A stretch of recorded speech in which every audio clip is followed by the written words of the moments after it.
we go.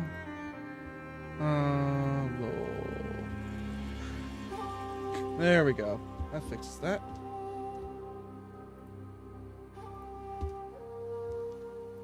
Hello.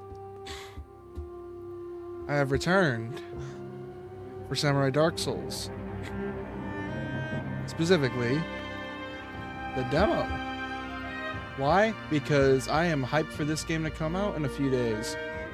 Because I love Nioh. Up to the point where, well, actually, love is a term that exists. More like I played enough of the game to just fall in love with it, and I love the game systems, and I'm just like, yep, this is cool. And I played this game during the beta as well, so I'm hoping that I can still start fresh though, so I can see what's been changed over from the beta, because I played the beta last year when it was barely coming out, or barely getting some feedback. So let's get this going. Without any further ado, let's not delay. I want to get through this. We've done by December 15th or February 15th with completion award in the full version. Hell yeah, brother. Oh, this looks so good.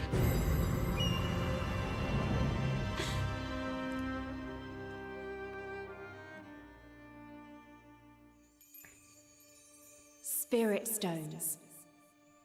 Shining stones imbued with humankind's never-ending dreams. Their radiance harbors two kinds of power.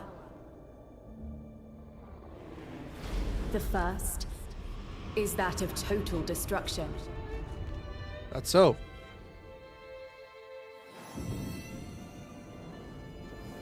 The second is the power of rebirth that nurtures and heals life. Sure.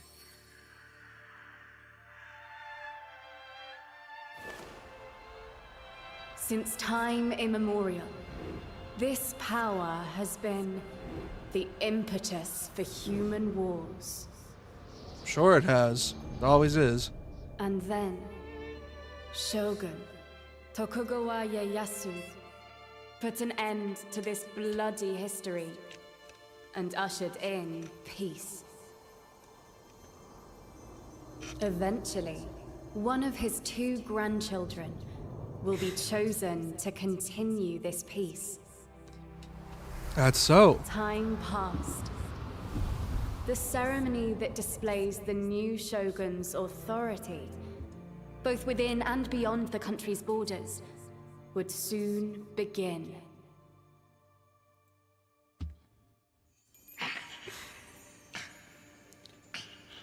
Aww. Hey, little guy.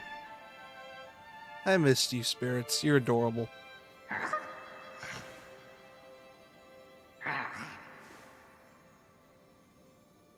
God, this game looks so pretty. This is the same engine running Fatal Frame 2. You will become Shogun soon. Fuku, that's enough.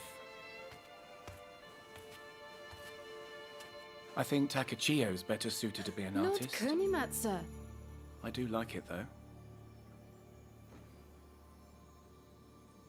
It's about time, no? Yes, it's almost time to kick ass. Go to the mirror and get ready for training.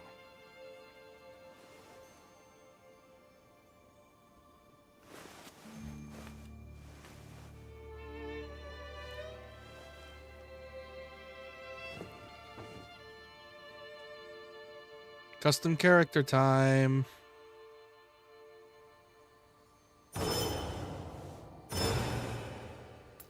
Oh yeah. Yep. How often have I arranged your hair like this, I wonder? And now you will be Shogun. I can scarcely contain my joy. Sure you can.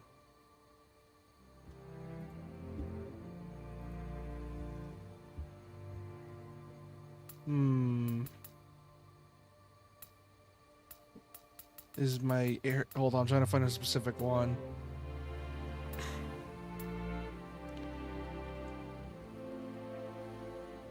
Alright, let's go with this one.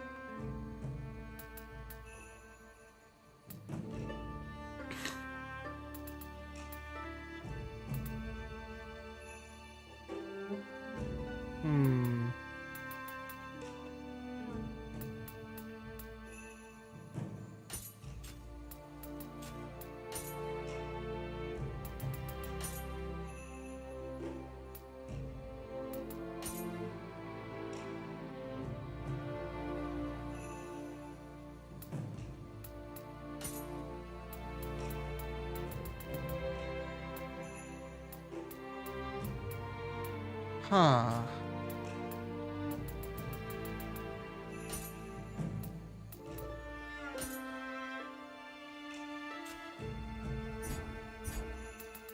God. Oh man, I forget how good this game it looks. Like I love Neo 1, Neo 2, not Neo 1. Neo 1 can suck my dick. Neo 2 is where it's at.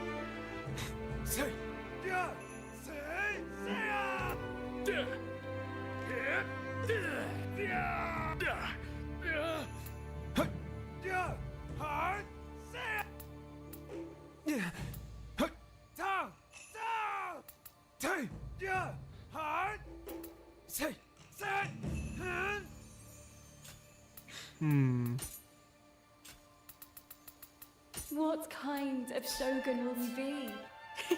I can hardly wait.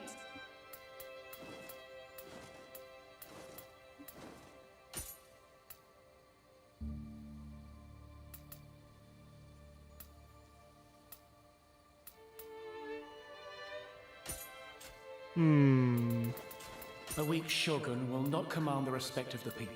Holy. I trust you have not been neglecting your training.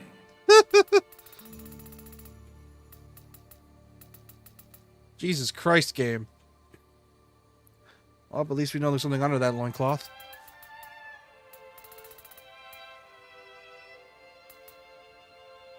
Big aw head.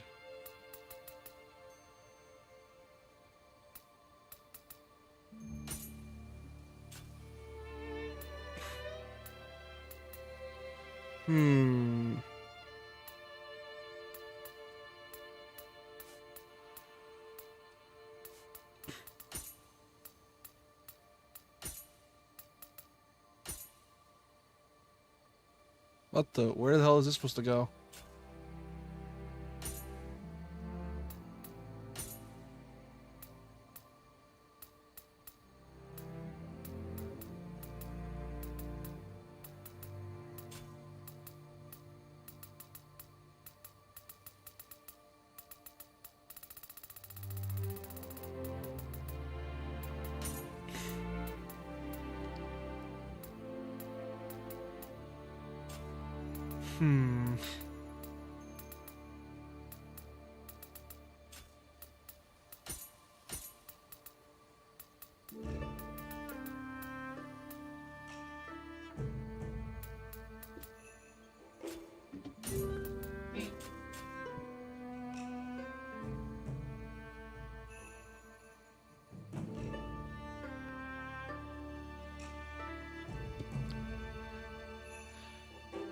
Probably not gonna make him naked anyways. I'm probably just gonna. Fine makeup is the mark of a fine warrior.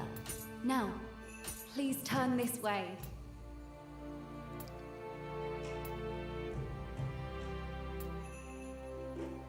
Let's keep it like this.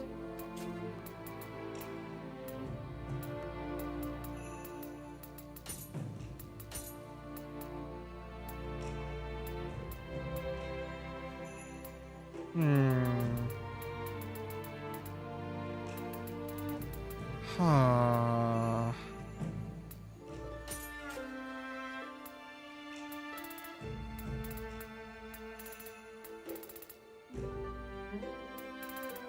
Over here looks fine.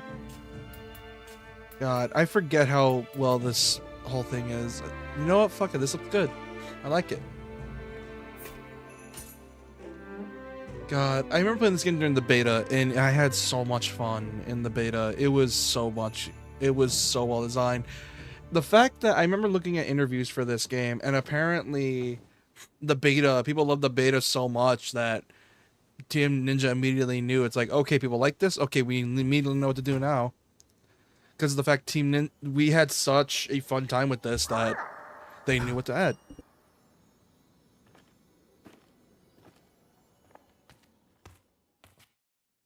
And it's great. Like, I love this game's design. Also because of the fact that it's even more of a CAG than Neo 2. Waits us at the dojo. Not only that, I'm a fan of the semi-open world environments. Like, I'm not talking like the full open world. I'm talking like semi-open world, which that's my preferred type. So, this ceremony will see the rise of a new shogun. You used to be so small and sickly. It's hard to believe you will now be shogun. I know, it's crazy. Lord Moninoli is waiting in the back. Oh, this is the dojo. You've arrived. All right. Hurry up and choose a weapon to practice with. All right, let's see. What do we got? Sword, dual swords, spears, odachis. I wonder if we're going to get more once we get to the full game. Because obviously they said not everything is here. So the question is... Any weapon will serve you in battle so long as you master it. First, focus on choosing something that you feel comfortable with.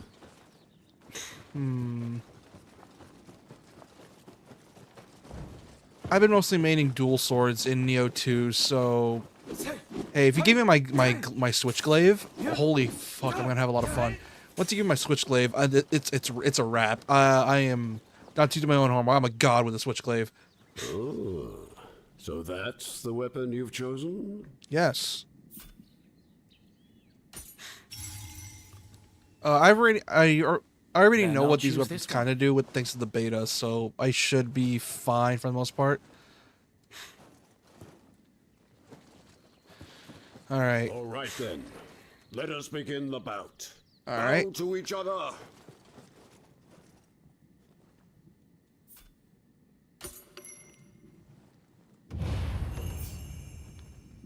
right. Run my Watch your fade. opponent closely.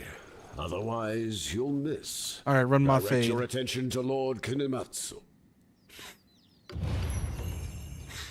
The ceremony may be soon, but I won't be holding back to catch you.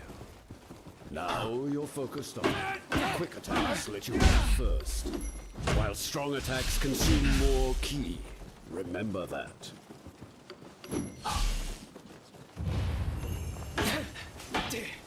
Performing a ki pulse after an attack allows you to quickly recover ki.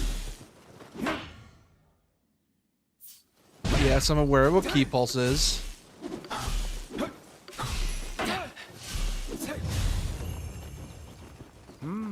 Not bad. Now it's my turn. Sure it is, buddy. But attacking isn't everything. You have to defend yourself too. Sometimes you dodge, or sometimes you block and try to counterattack. Come on, brother. Come on. Hit me. Come on. Come on. Come on, give me another go. Come on. Thank you. The more you attack, the more you'll start to sense your skills sharpening. Arts proficiency, aka just keep attacking and shit.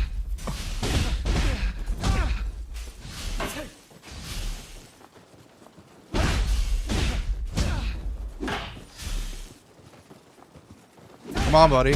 Come on.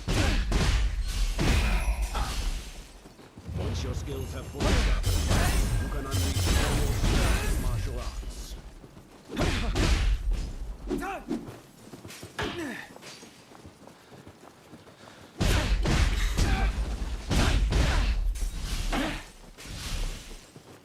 God, I'm loving this song. Okay.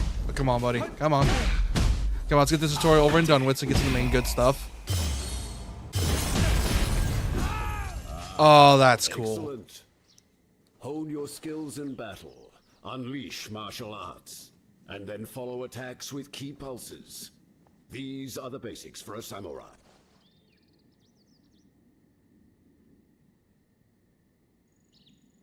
Now, let's put it all together.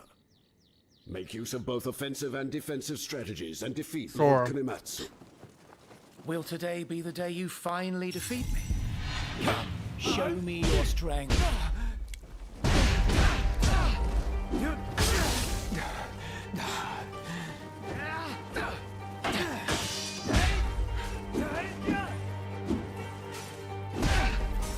Come on, brother. Come on.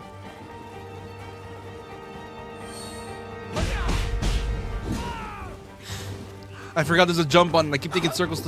I've been playing Neo 2 for too much. I keep thinking X is dodge still.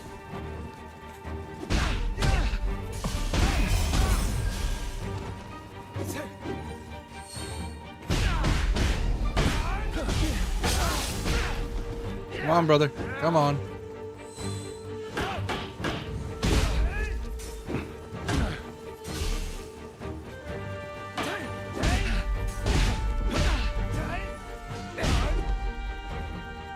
Come on.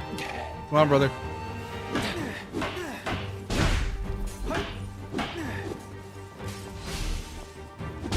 That's enough.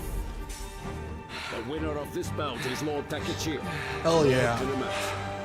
You've finally been bested. Hell yeah. I got careless, that's all. It won't happen again.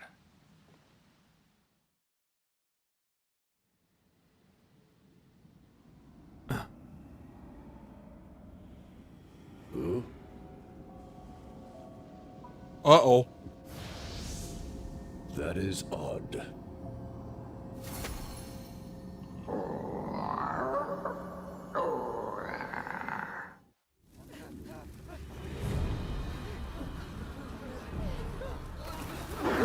Uh-oh, shit's going wrong. Ah, yes, demons, of course. These look familiar. Oh, it's that big fucker from the beta.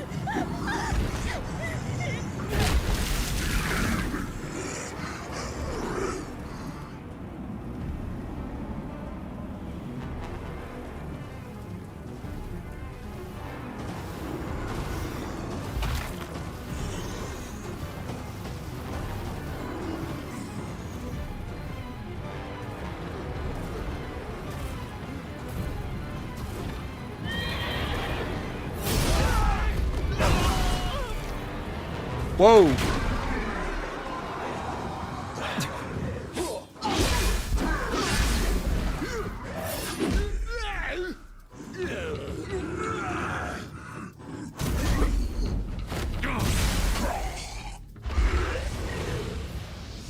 Sick. Why are you still here? The castle has fallen to yokai. I'll clear the way.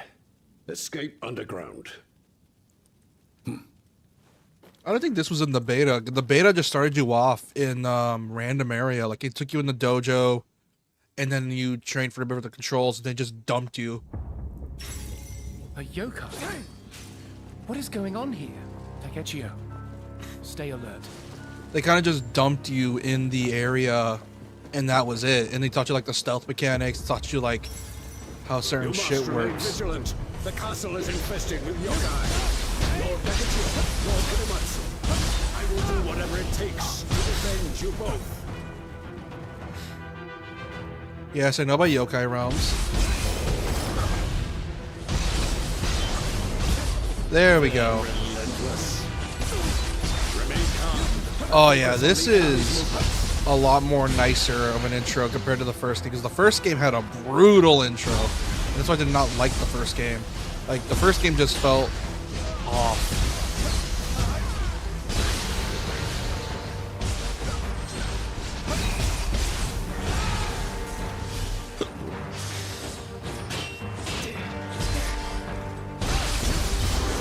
Hell yeah. This is no ordinary thing. It's a big boy. Yes, I know.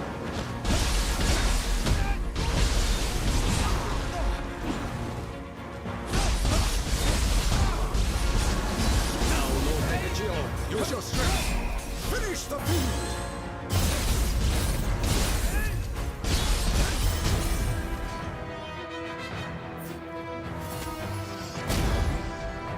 A grapple. Let's go.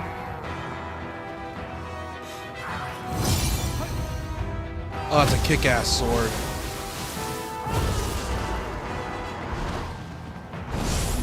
What is that sword? It harbors extraordinary power. I know it harbors extraordinary power. It's my sword. I am the chosen one. Oh, they gave you the... I forgot about the double jump. It's been years since my last real battle. I could But tell. somehow I got out of there alive.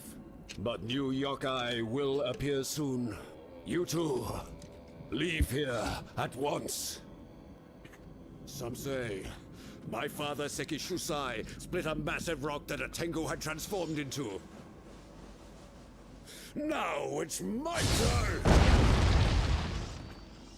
Man, they really gave Team Ninja a budget for this game, because there's a lot more Up ahead, just like past scripted the inner moments like gate. this. From there, you can escape underground. You can almost think this game has a good It plot. is my duty to protect you from the yokai. But it is Fret Team Ninja we're not. talking about.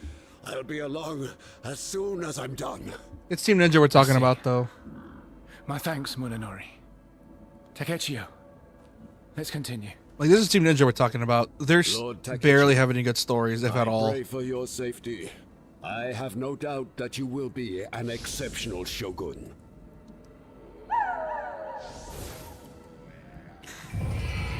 Borrowed a Guhin from Yagyu Minonori. Alright.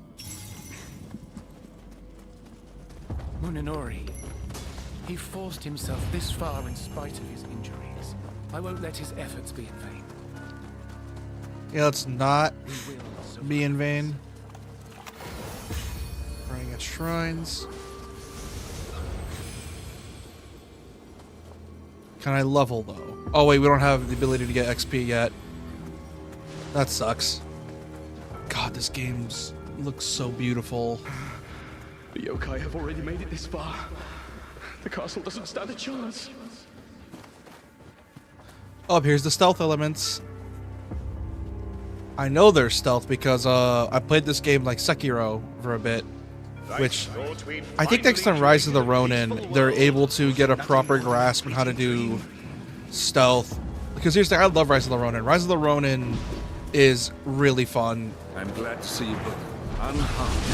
This is to be a more skill-based Assassin's Creed, and I love that because Assassin's Creed has always felt like the way too easy of a series, in my opinion.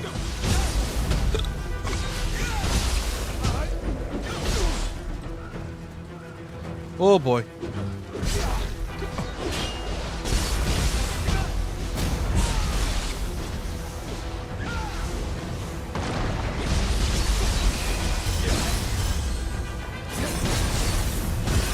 There we go. Decapitate. Hell yeah. Oh, this feels amazing.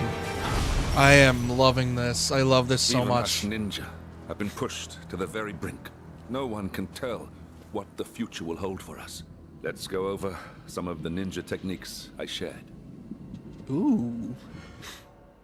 Ninja style. Let's go. This game's gimmick. Yeah. Now you certainly look the part of a ninja. Doesn't look like you have a weapon fit for a ninja, though. Guess there's no way around it. Get a weapon from one of my fallen men around here. Let me know once you have found one. Sword.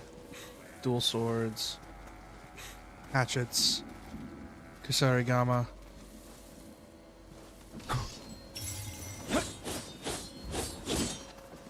Actually, I got an idea.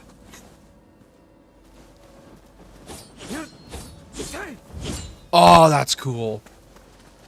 So once I get these weapons, I can swap out my ninja swords, balanced and easy to use. Moment with multiple moves.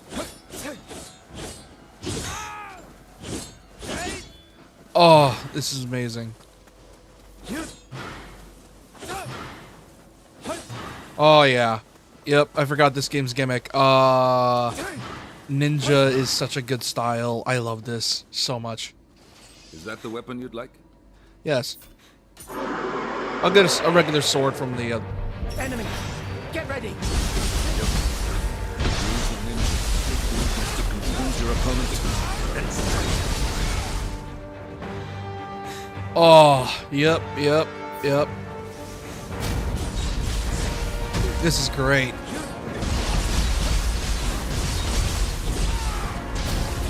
Oh yeah. Oh, I love this so much. It's so much fun. Hey, buddy. You should make use of your ninja. Keep your distance from enemies in life. Ensure you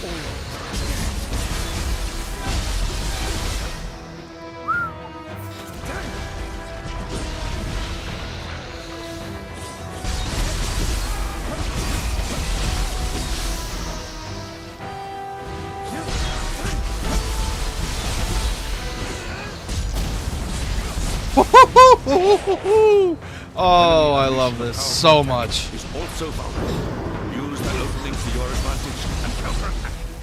Now is no time for reckless. Oh yeah, this game's parry system, the way it works. Yeah.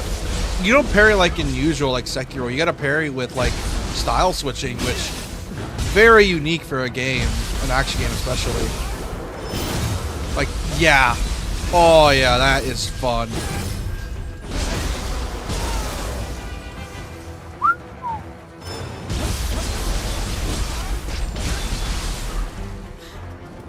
Oh yeah, this is great. Okay. Yep. Nope.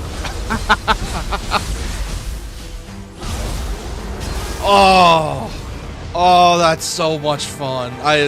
That is so satisfying. I love this. That was a close one. Still, I sense the yokai lingering here. I'll stay here on my own, but both of you please go ahead. You won't be able to stop the yokai in that state. Least of all on your own. I will remain here and defend the castle with you. Takechio will be fine alone. Have trust in your lord. Have trust in my lord, you say. There is no time to debate the matter. Yeah, Your way. sure, buddy. I'll go lower the ladder. Just Have wait trust in here. my lord.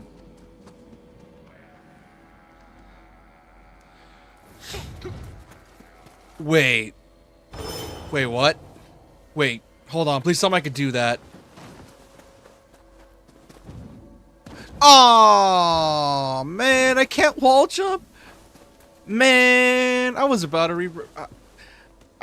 get ready to go Ninja Gaiden in this bitch. Are you kidding me? I wanted to go Ninja Gaiden. Come on, you gave me the ninja style. You make ninja games. Come on, let me go Ninja Gaiden. Come on, skills please. I you have want to learned. Azuna drop You stay someone. safe out there, my lord. You Please. need not journey alone. I will come will with come you. with you. Let me Azuna drop someone. It'll be fun.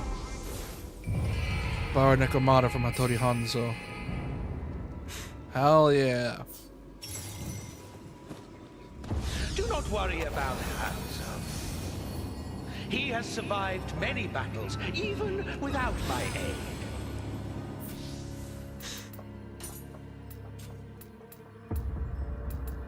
Equipment.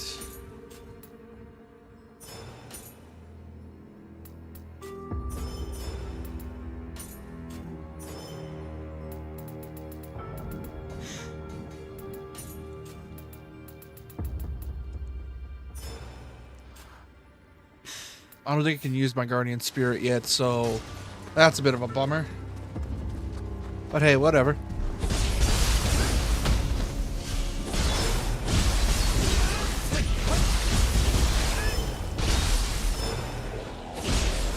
Oh, that's so good.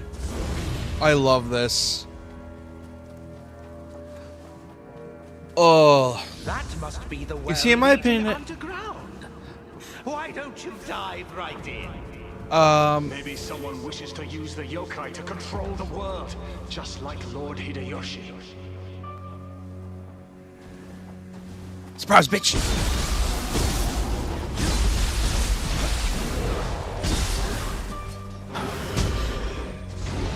Oh, that's so cool. At first, I was worried the styles would not gel as well as in Neo 2, because Neo 2 gives you a lot of movement options. Because of the fact that you get technically 6 stances. You get the 3 stance system, but you have 2 weapons, each with their own stance moves, allowing you to have basically 6 different move sets on your person at all times. I was worried at first that with the adding of ninja style and the removal of the other weapon thing for stances, I was a bit worried that the game would not have as much movement options. Spirit stones unleashed a But- terrible conflict upon this country. Ninja style We replacing mustn't allow it to be used 6 ever again. and with only 3 move sets, with ninja style being its own completely unique move set. I think I'll vibe with it. Because that I'll create a means barrier. Quickly, this you can way. have 2 of the same weapon on Can you 2 not- stances. Wait, is that? You can have like 2 on 2 stances. and it would be amazing. So that means those that want to stick with the dual swords for the whole game can. Oh, what the hell is this? That ain't good. That is not good at all. He has fallen to the dark side. Oh no. It was their honor to die for their lord, and I saw it through. Kunamatsu, why? It is I. Oh yeah, the protagonist is who will be voiced. Shogun. Oh no, that ain't good. Only I am fit for the seat of Shogun.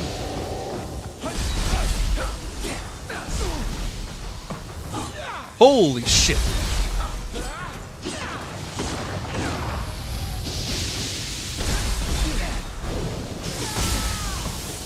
Holy shit, holy. Yeah, I think that was scripted. Be right back.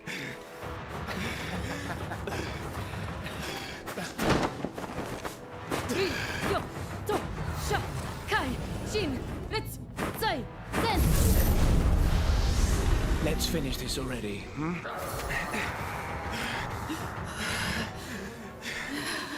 You wish to become Shogun that badly?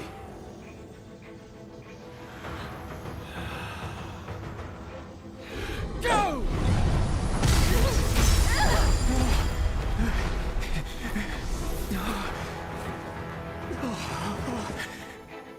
Maybe you don't want it enough. What makes a Shogun anyway?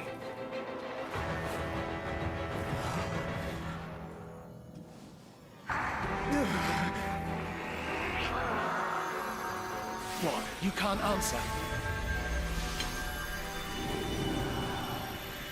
You'll never understand what it means!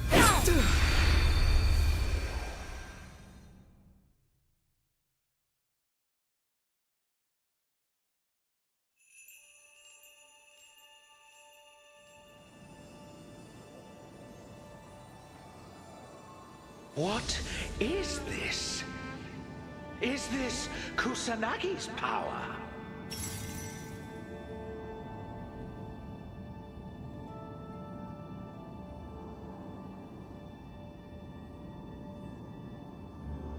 I'm back.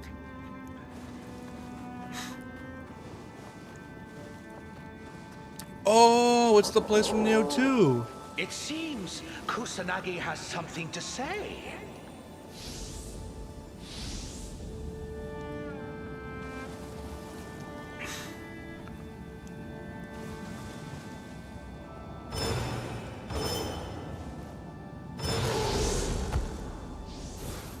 Kusanagi's appearance has changed? Incredible! Your wishes seem to have brought out Kusanagi's power.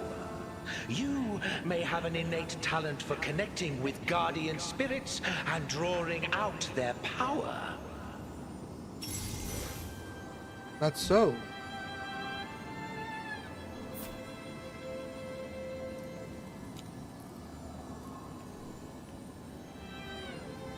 What a curious place. Perhaps we will have cause to return sometime.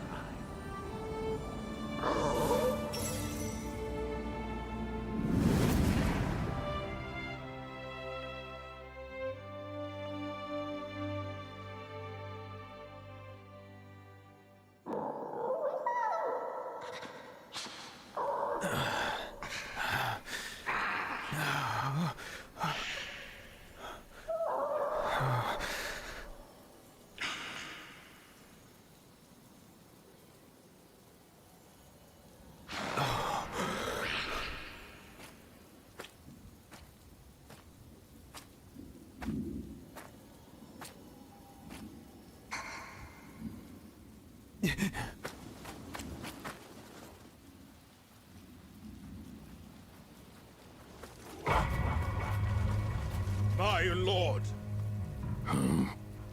It seems that Ias has fled.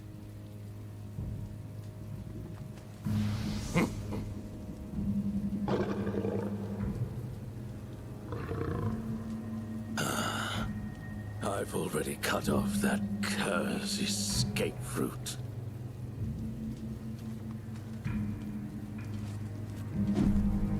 After him. Yes, sir.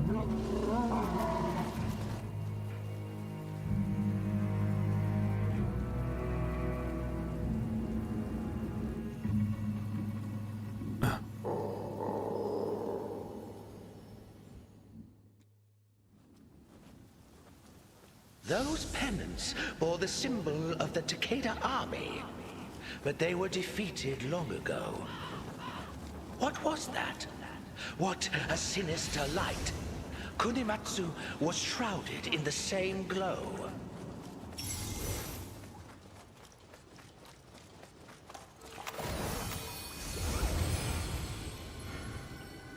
Oh yeah. Finally like level up now. Let's see, who do I have? Kusanagi, Guhin.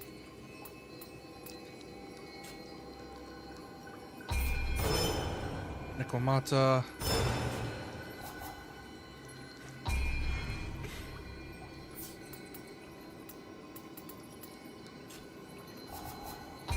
Can I level?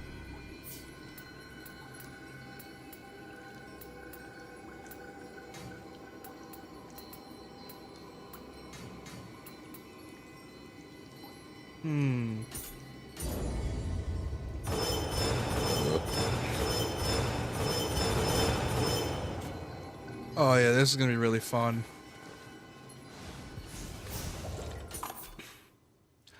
Ah yes, the looter slasher elements. I almost forgot. This game's a looter slasher.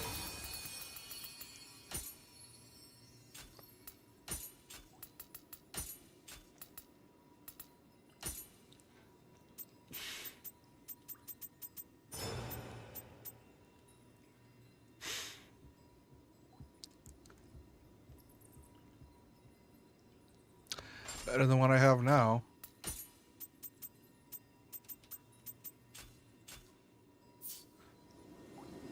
God, I look lame. Anyways.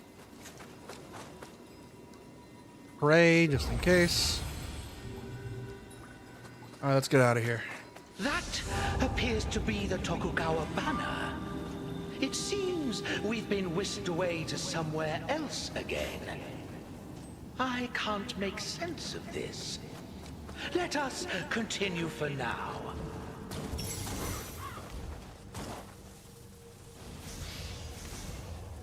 Hey, buddy. Ah, yes, the stealth from Rise of the Ronin has returned. I like how Rise of the Ronin allowed the dev team to have a proper understanding on how to do stealth / open world environments. Because I'm guessing with Neo 3's whole development, they were trying to get a grasp on what to do for Neo 3, and then Rise of the Ronin helped give them those ideas. Because Rise of the Ronin obviously has the same director, so there's a lot of isms from Neo in that game. You must flee! We'll hold off the intruders! And I love that. Because I love Rise of the Ronin, despite its weirdness. And I recommend anyone that loves Souls-likes to play it. It is incredibly fun. I fully recommend. Oh wait, why is my avatar not speaking? Oh no, my avatar not speaking? Or is my Discord bugging up? Well. Oh, I'm guessing. Oh, okay, now I know why. Hold on. It's in the wrong microphone. There we go. It was just for some reason not. It just switched the things for some reason. Anyways. Huh.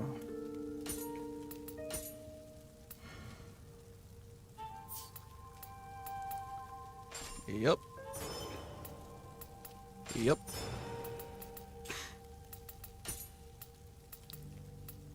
Nope, not equipping it because I don't want my dodge roll to suck considering the fact I have ninja on me.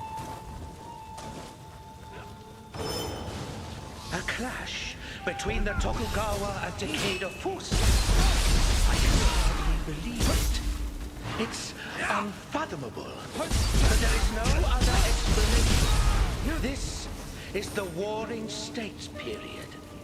The leader of the opposing forces must be Takeda Shingen. Aha!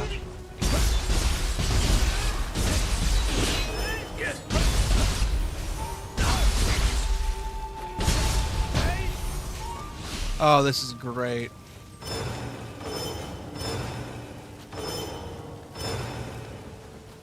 God, oh man, I'm loving this game. Once I get paid again, I'm buying this game in full, along with Romeo's a Dead Man. Which also check out Romeo's a Dead Man. That game looks, it's gonna look awesome. I was gonna Studio 51, and I'm a fanboy of Studio 51, so I recommend giving that game a go whenever you have the single chance. arrow to the head will kill most anything. The rear guard will handle this.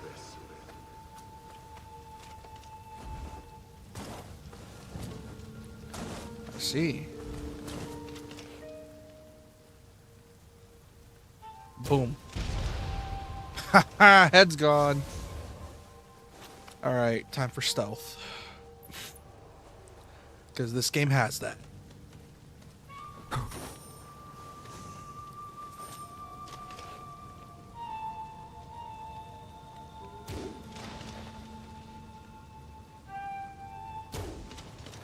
All these dudes are blind.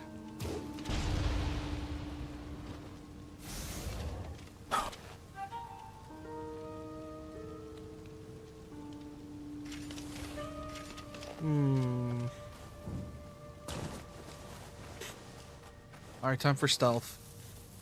Come on, guys. Come on, come out here.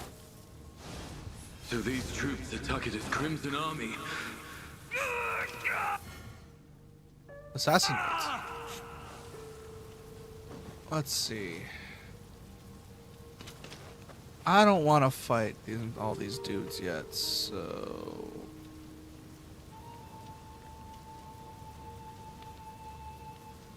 Bye-bye.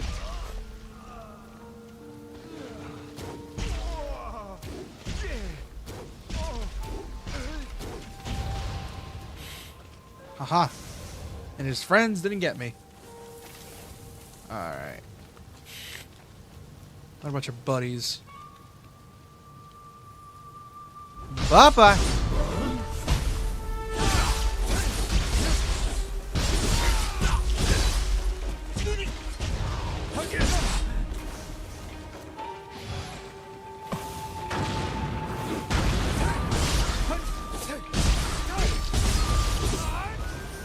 Oh yeah. Yep, this is great. Anyways. There are too many of them. Without reinforcements, we're done for. Sure you are. Anyways, I'm gonna snipe these dudes. There we go. Let's see. God, this game plays so well. It's so much fun. Let's see. Anything else? Oh. Oh, hello. Bye-bye. Alright, back in cover. Gonna get back up here. Oh, now I think about it, this is very Wolong. The level design is very much Wolong. If you ever played Wolong or haven't played it, I also recommend that game. Really fun Souls-like. If you're like more a fan of the Sekiro styled pairing of that type of the genre.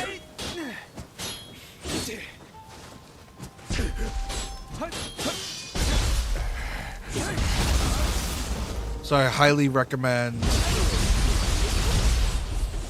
I highly recommend Wolong if you're a fan of the Sekiro pairing. That it's a lot more fast-paced than something like Nioh, because of the fact you have a lot more movement options. That is just plain old fun.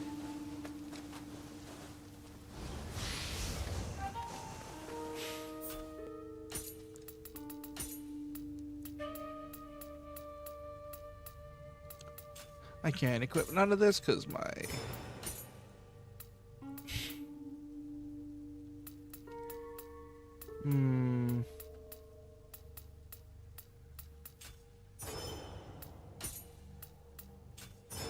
Oh yeah, your weight limit is cut in half with this game.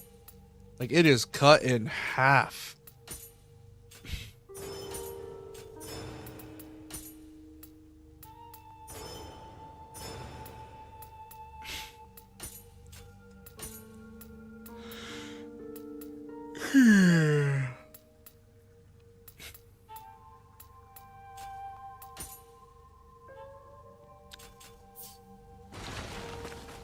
Let's keep on going.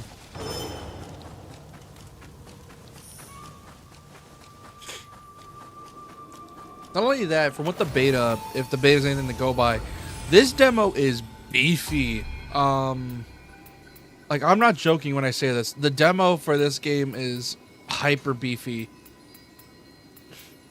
because of the fact that the game just gives you so much to chew on. Like, the beta let me have access to an open world segment, and it was so weird having that much to do in just the beta alone. And I'm wondering if the demo still has access to that beta. Because if that's the case, this demo is a serious amount of content. Takeda's forces are moving towards the Tokugawa camp. And it would give you the player a lot of reason to come play this game if they ever, you know, Mustn't leave this be. Let's go. want to buy the full game. Because holy fuck, is this demo beefy.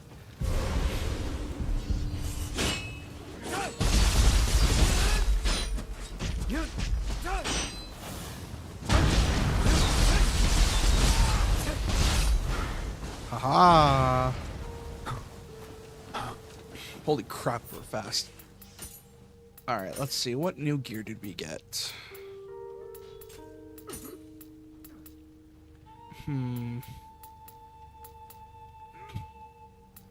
Slightly better, but we're lacking skills. Whatever. Better defense is always better.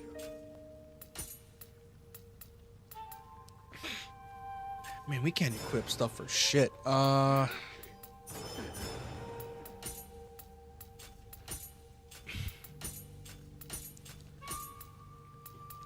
Unless you want to be like hyper light, but holy fuck. You're like super light for ninja. Hey buddy, you wanna not turn around? Thank you.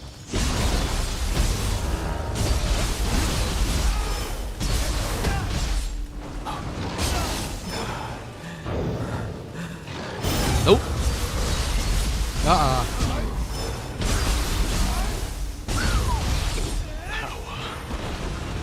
I need more shining stones. More shining stones, you say? May I introduce you to this powerful little drug known as ketamine? It's great. It's good for your immune system. That's a joke, YouTube. I am clearly joking. Do not do anything to my channel, please. Anyways.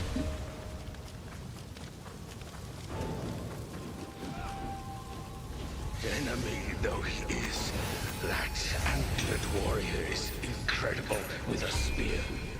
EAS doesn't deserve him.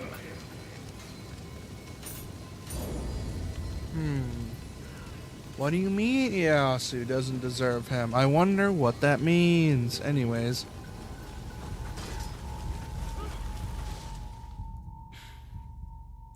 Let's see what we're dealing with.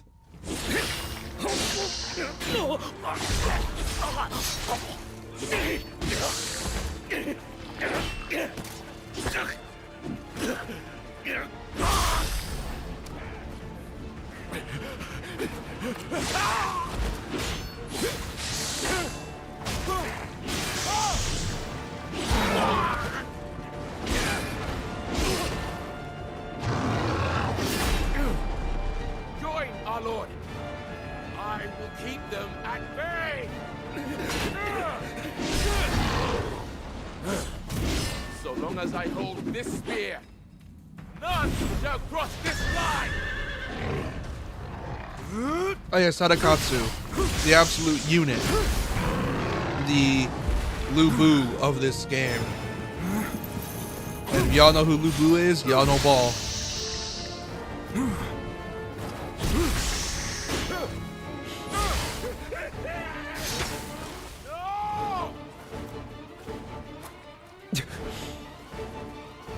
Dare defy me, Yamagata, the mightiest of Takeda's Crimson Army?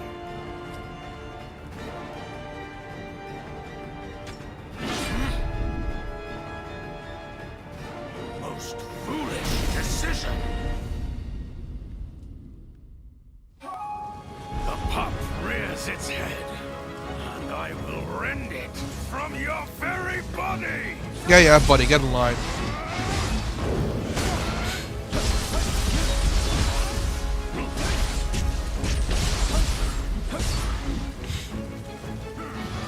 Oh, I love this music. Nope. Bye-bye. Heedlessness will be your undoing. Haha.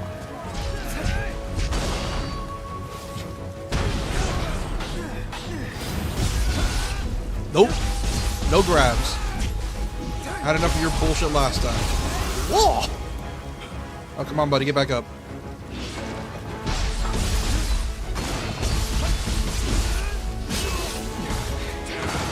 Nope.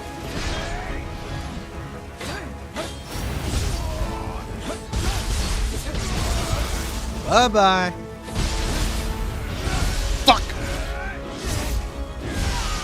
That ain't good.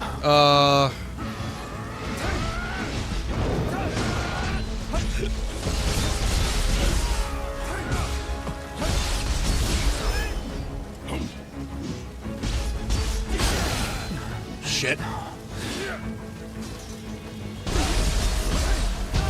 curse has some fighting, but we've only just begun! Come on, bastard. Fuck! I keep his time in the parries.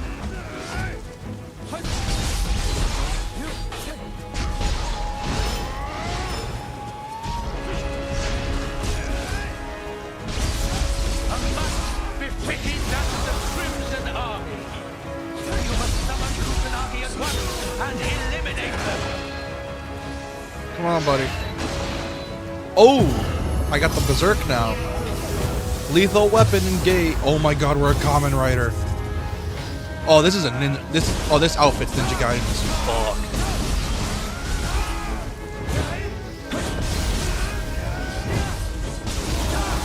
Oh. Yo, this this devil trigger is sick. This thing is sick, dude. Didn't even die once. Let's go.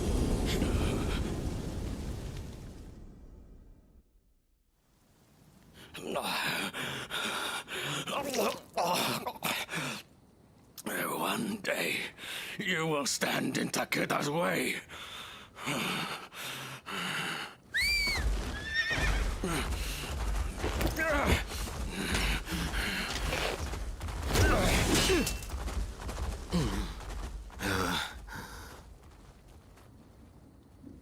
Well met.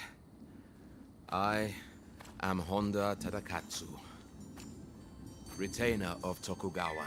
And who might you be, warrior? Tokugawa. Takajio? To think, one with such talent was just sitting idle. A most pleasant surprise.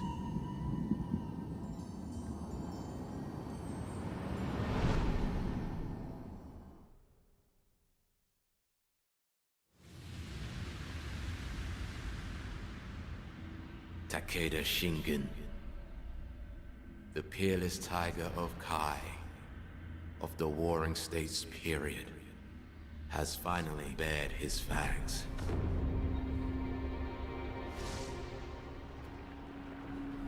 Yokai have joined with the Red Horde and are mercilessly crushing the Tokugawa army. The fangs are relentless, digging deeper with each bite. The Red Horde's target goes without saying. Lord Yeyas. Since we were but boys, we have fought countless battles in the name of peace. Always knew that guy they're praying to was gonna be I will do me. anything to protect my You realize I'm streaming, right? even if it means forfeiting my own life. Why Mario's got you a copyright strike? Whoops. Anyways, I'm streaming a ninja game or a samurai Dark Souls because I like it. Is the demo specifically.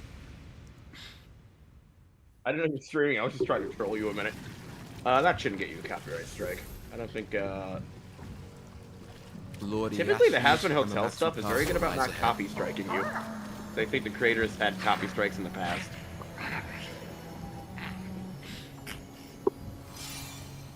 Anyways, I'm playing Samurai Dark Souls, and I unlocked the ninja style, and ninja style is amazing, because I get to play Ninja Gaiden in a Samurai Souls game. Kill yokai. Also, Might you the lend 2D us platformer your you were strength? playing that looked metal as fuck. Blasphemous. I need to talk about that. And I'm streaming tonight because my internet apparently is playing nice with me for once. Well, I wish if you want to give it a safe watch. Journey. Like Neo 3 is so much fun. Oda Nobunaga, a young ruler in Japan with great military ambitions. Takeda Shingen of Kai, a sworn enemy and constant thorn in the side of Nobunaga. Louis Fra, Historia de Japan, Volume 2. Oh, they call it Japan, not Japan. Well, I'm streaming. Remember D&D's tonight. Yeah, I know. Just streaming for now, just to get the demo out of the way, because I've been wanting to play this demo on stream for a while. I got the deer. Oh, I thought Neo 3 was out already. It comes out in a few days. Still, Takechiyo. They just Sharing my lord's childhood name is quite the coincidence. I have been tasked with holding this position. I always forget these until my games are lord in English reaches and it Hamamatsu drives me a Castle. little crazy. I'm like, oh sh. Join him. The first game was a mix of both because it and was like assist him in historically whatever way accurate. possible. Where main character is an Englishman in Japan and he speaks English while everyone else speaks Japanese. Then Neo 2 is an English dub with which yeah, that's why that threw me off. I'm like, what? So I'm used to playing. I play. Oh my god, what the fuck's the name of it? Neo I play, 1. Do you remember? Not Neo, the other really good samurai game for Despite PlayStation. appearances, Sekiro? he's quite good with children. That's like When you Assassin's were Creed. That young, one. you used Rise to of the Ronin? pester him to let you ride on his shoulders. No. One that's the director's cut. goes to Tsushima. Yeah, I play a Tsushima dub, and that just has all Asian voice actors that speak English, so it feels more authentic. No, they just have some of them are just people doing a really good accent, and the other the main actor is actually half Japanese, or Japanese American. I So think. that threw me the fuck off. I'm like, excuse me, where? I like how Ghost of Tsushima opened up the floodgates for samurai games. Like, ever since Ghost of Tsushima, it's like, wait, I mean, Americans love samurais? Okay, let's start porting all our samurai shit. I'm hoping Assassin's Creed Hex is gonna be good, because that's gonna be the Salem witch trials, and it's like, you can't fuck that up. That's a really cool point in history. Considering what happened with Ubisoft right now, I don't have high hopes. Like, Ubisoft needs to be very careful not to DEI it. If they DEI it, it's gonna fucking ruin it. Also, here is the intro. Neo 3. I have waited 6 years for this. They gotta, like, one thing Assassin's Creed gotta remember what AC Hex is, which is important, is, women were, creature blotting out the considered sky. demons at the It time. resembles the one we And if saw they take in that away, Edo. it's going to ruin the entire And narrative. there's Hamamatsu Castle beside it. I am not fond of the idea. God, this set piece is so cool. Also, that image is so metal. That is some Breath of the Wild shit. That looks so cool. It looks a lot more sci-fi than the other two entries. No, it's not sci-fi. It's just, Fantasy, I mean, it's pure supernatural.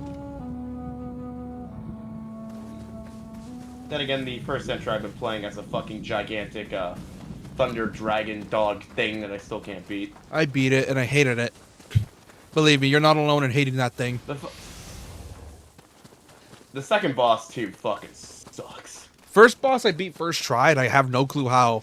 because I was like genuinely in shock. He's easy. You just fucking you just get for the level and then go hyper. Well, are you guys talking about the tutorial boss that you're meant to win, or are you talking about the one on the boat? The one on the boat. What are you guys counting as first? I'm talking about the one on the boat. He's easy. You just fucking dodge his boulder and then you go like hyper mode or whatever. Also, except for the fact that depending on your weapon, I think your iframes are fucked, and it's a little hard depending on your weapon. The second boss is annoying, the one that like targets men, because she fucking has like answers for all your shit, and it's like, I hate this already. Yeah, you know, it's fine to have a status element boss, to teach you, hey, use status elements. That's what Matador is for in SMT.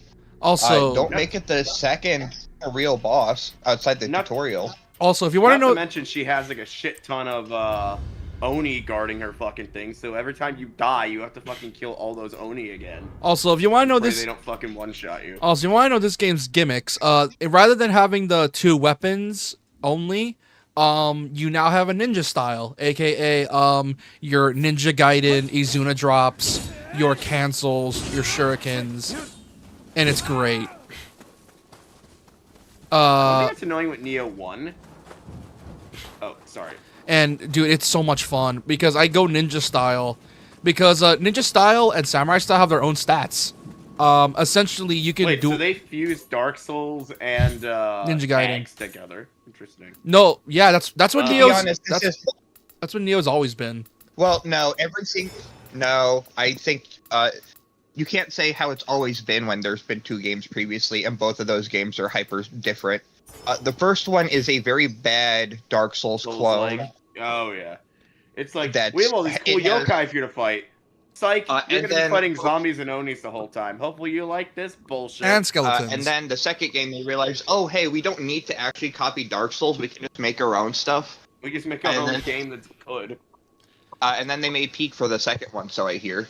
And then the third game. And then the third one just seems. It's just pure like Ninja Gaiden. Souls like where you fight Onis. The third game, from what I can tell, is just literally.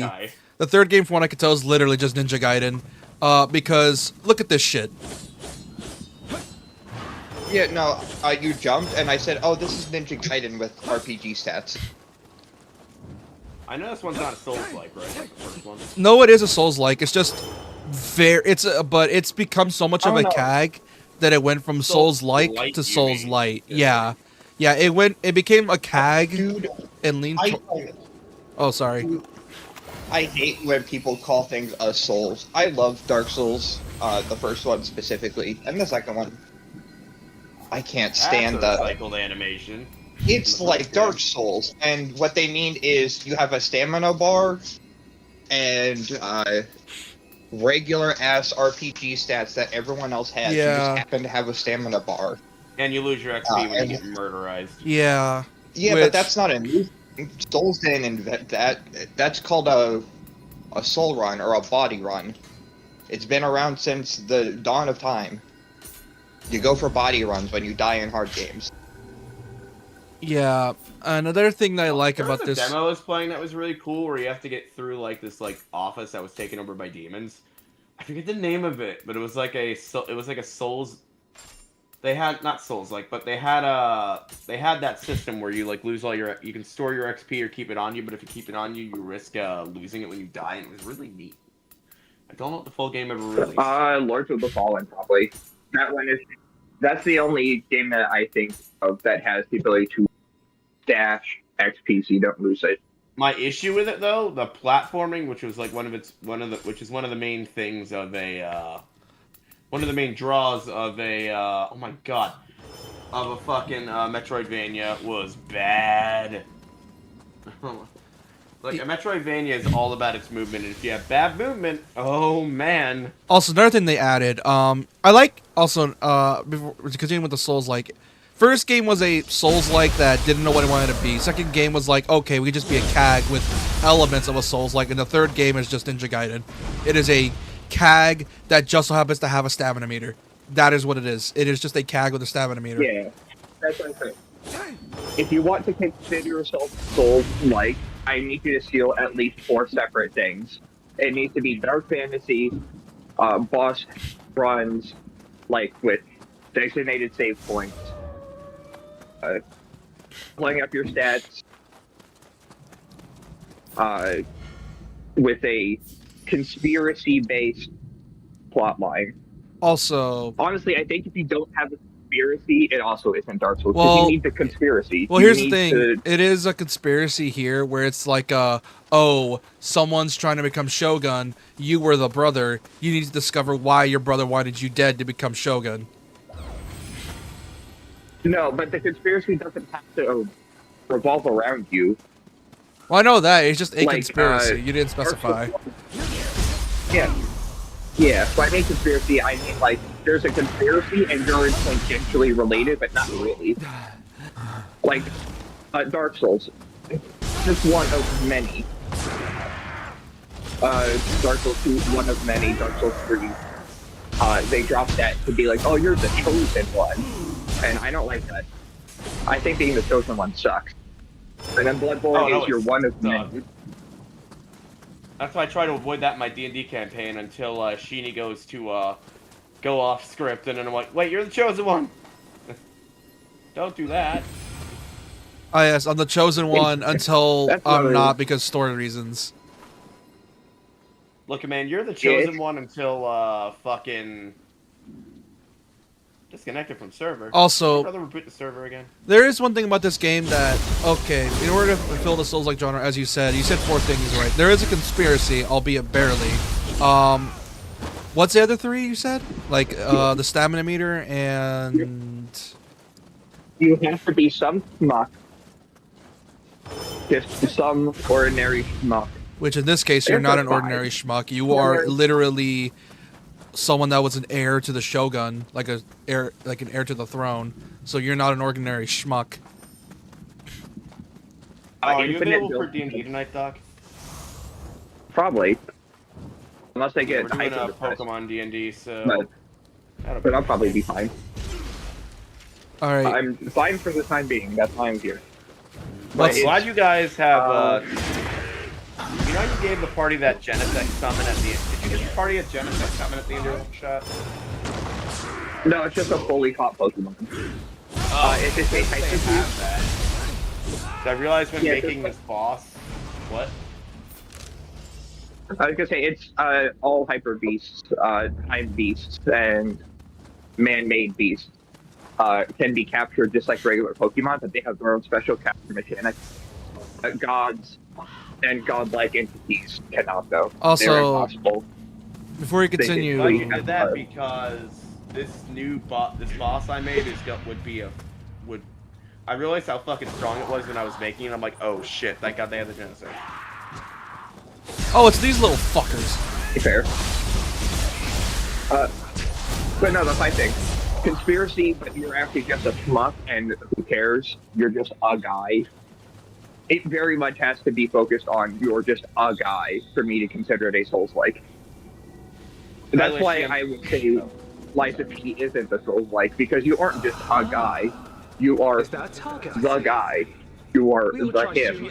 You are Pinocchio. It looks fun, and I might play that once I finish. It's very Bloodborne coded, but it's very also with the hints of Sekiro. I want to find a cheaper copy though, because I don't want to spend $70 on it. It's not 70. Fair. Isn't that 70? No, it's not. Like fucking 70. No, 70 is like the deluxe edition, I think. Oh, I think it was like 40 or 50. Yeah, it's an indie game, so I was gonna say it launched at $40 because it's an indie game. Problem when I buy Souls-like is there's a chance I might fucking hate it, so I don't want to like spend like an assload of money. Bloodborne's the oh no, wait, I bought Bloodborne for like $20. The only exception being Elden Ring, because Elden Ring is very much worth its value. Yeah, I would say Lies of P is probably one of the shorter Souls-likes, because they're split into chapters, and there's 8 chapters. Obviously, you can backtrack to old chapters, but like, it's 8 areas, 8 chapters. It's very parry heavy, because of the fact your dodge sucks. It's very parry. I relied on my dodge so heavily. You can get used to it. It's like Dark Souls 2, where people are like, your dodge sucks. And it's like, well, there's a stat you level up. And if you just don't play bad, the dodge is fine. Dude, it's one of the reasons I don't play Sekiro, because my parry skills are dog shit. You say that, but parrying in Sekiro is not that difficult, mainly because of the fact that the parry window is so high I mean, that says or 90% of big. the enemies are made to be parried, especially the elites. Well, here's the thing. You see, I think the way I circumvent that is by playing it like it's a CAG. Rather than me trying to just focus on parrying, it's me trying to mix in, like, spear combos or, like, daggers in between. Because they only have so much poise before they they only have so much poise before they just straight up can't dodge you anymore or can't block you. I find the beginning of Elden Ring annoying because it's so fucking weak. I'm so used to Bloodborne it up where I'm like really strong now. Like, cause Bloodborne's made to be aggressive. You're made to be like this. You're made to play like the beast. You're not. Elden Ring is just a more advanced Dark Souls 1. In other Souls games, don't try and kill everything like Bloodborne. Oh, also, you should, for Bloodborne, for like the P, Liza P has the same Bloodborne rally system, but slightly different. It's only effective with blocking. Yeah, which I feel is better because it lets you play defensively and take that chip damage that you normally. Honest to God question for you guys. Alright, you buy a new video game for $70. What makes you know you got your money's worth? The deep amount of combat depth. For example, this is just a hypothetical. With me, it's you buy a game for whatever it's brand new day one max price tag. No discounts. Combat depth and how deep you can get with the gameplay and how creative you can get with it. That's why I love CAGs. Replayability.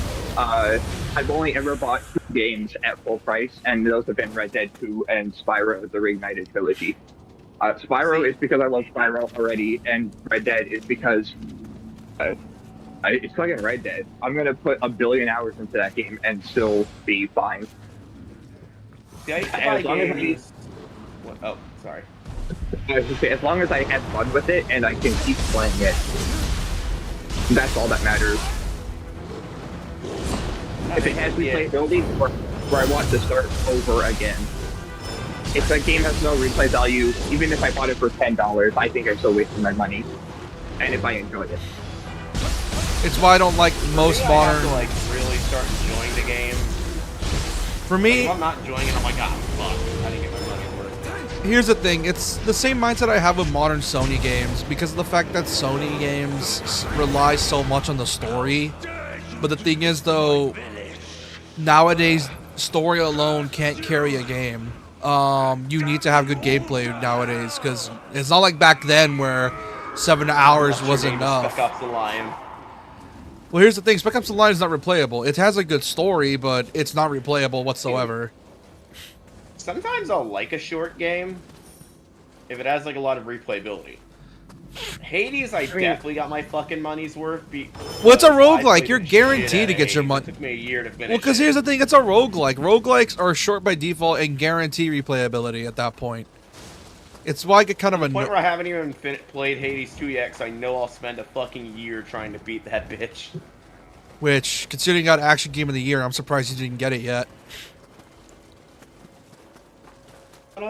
Eventually.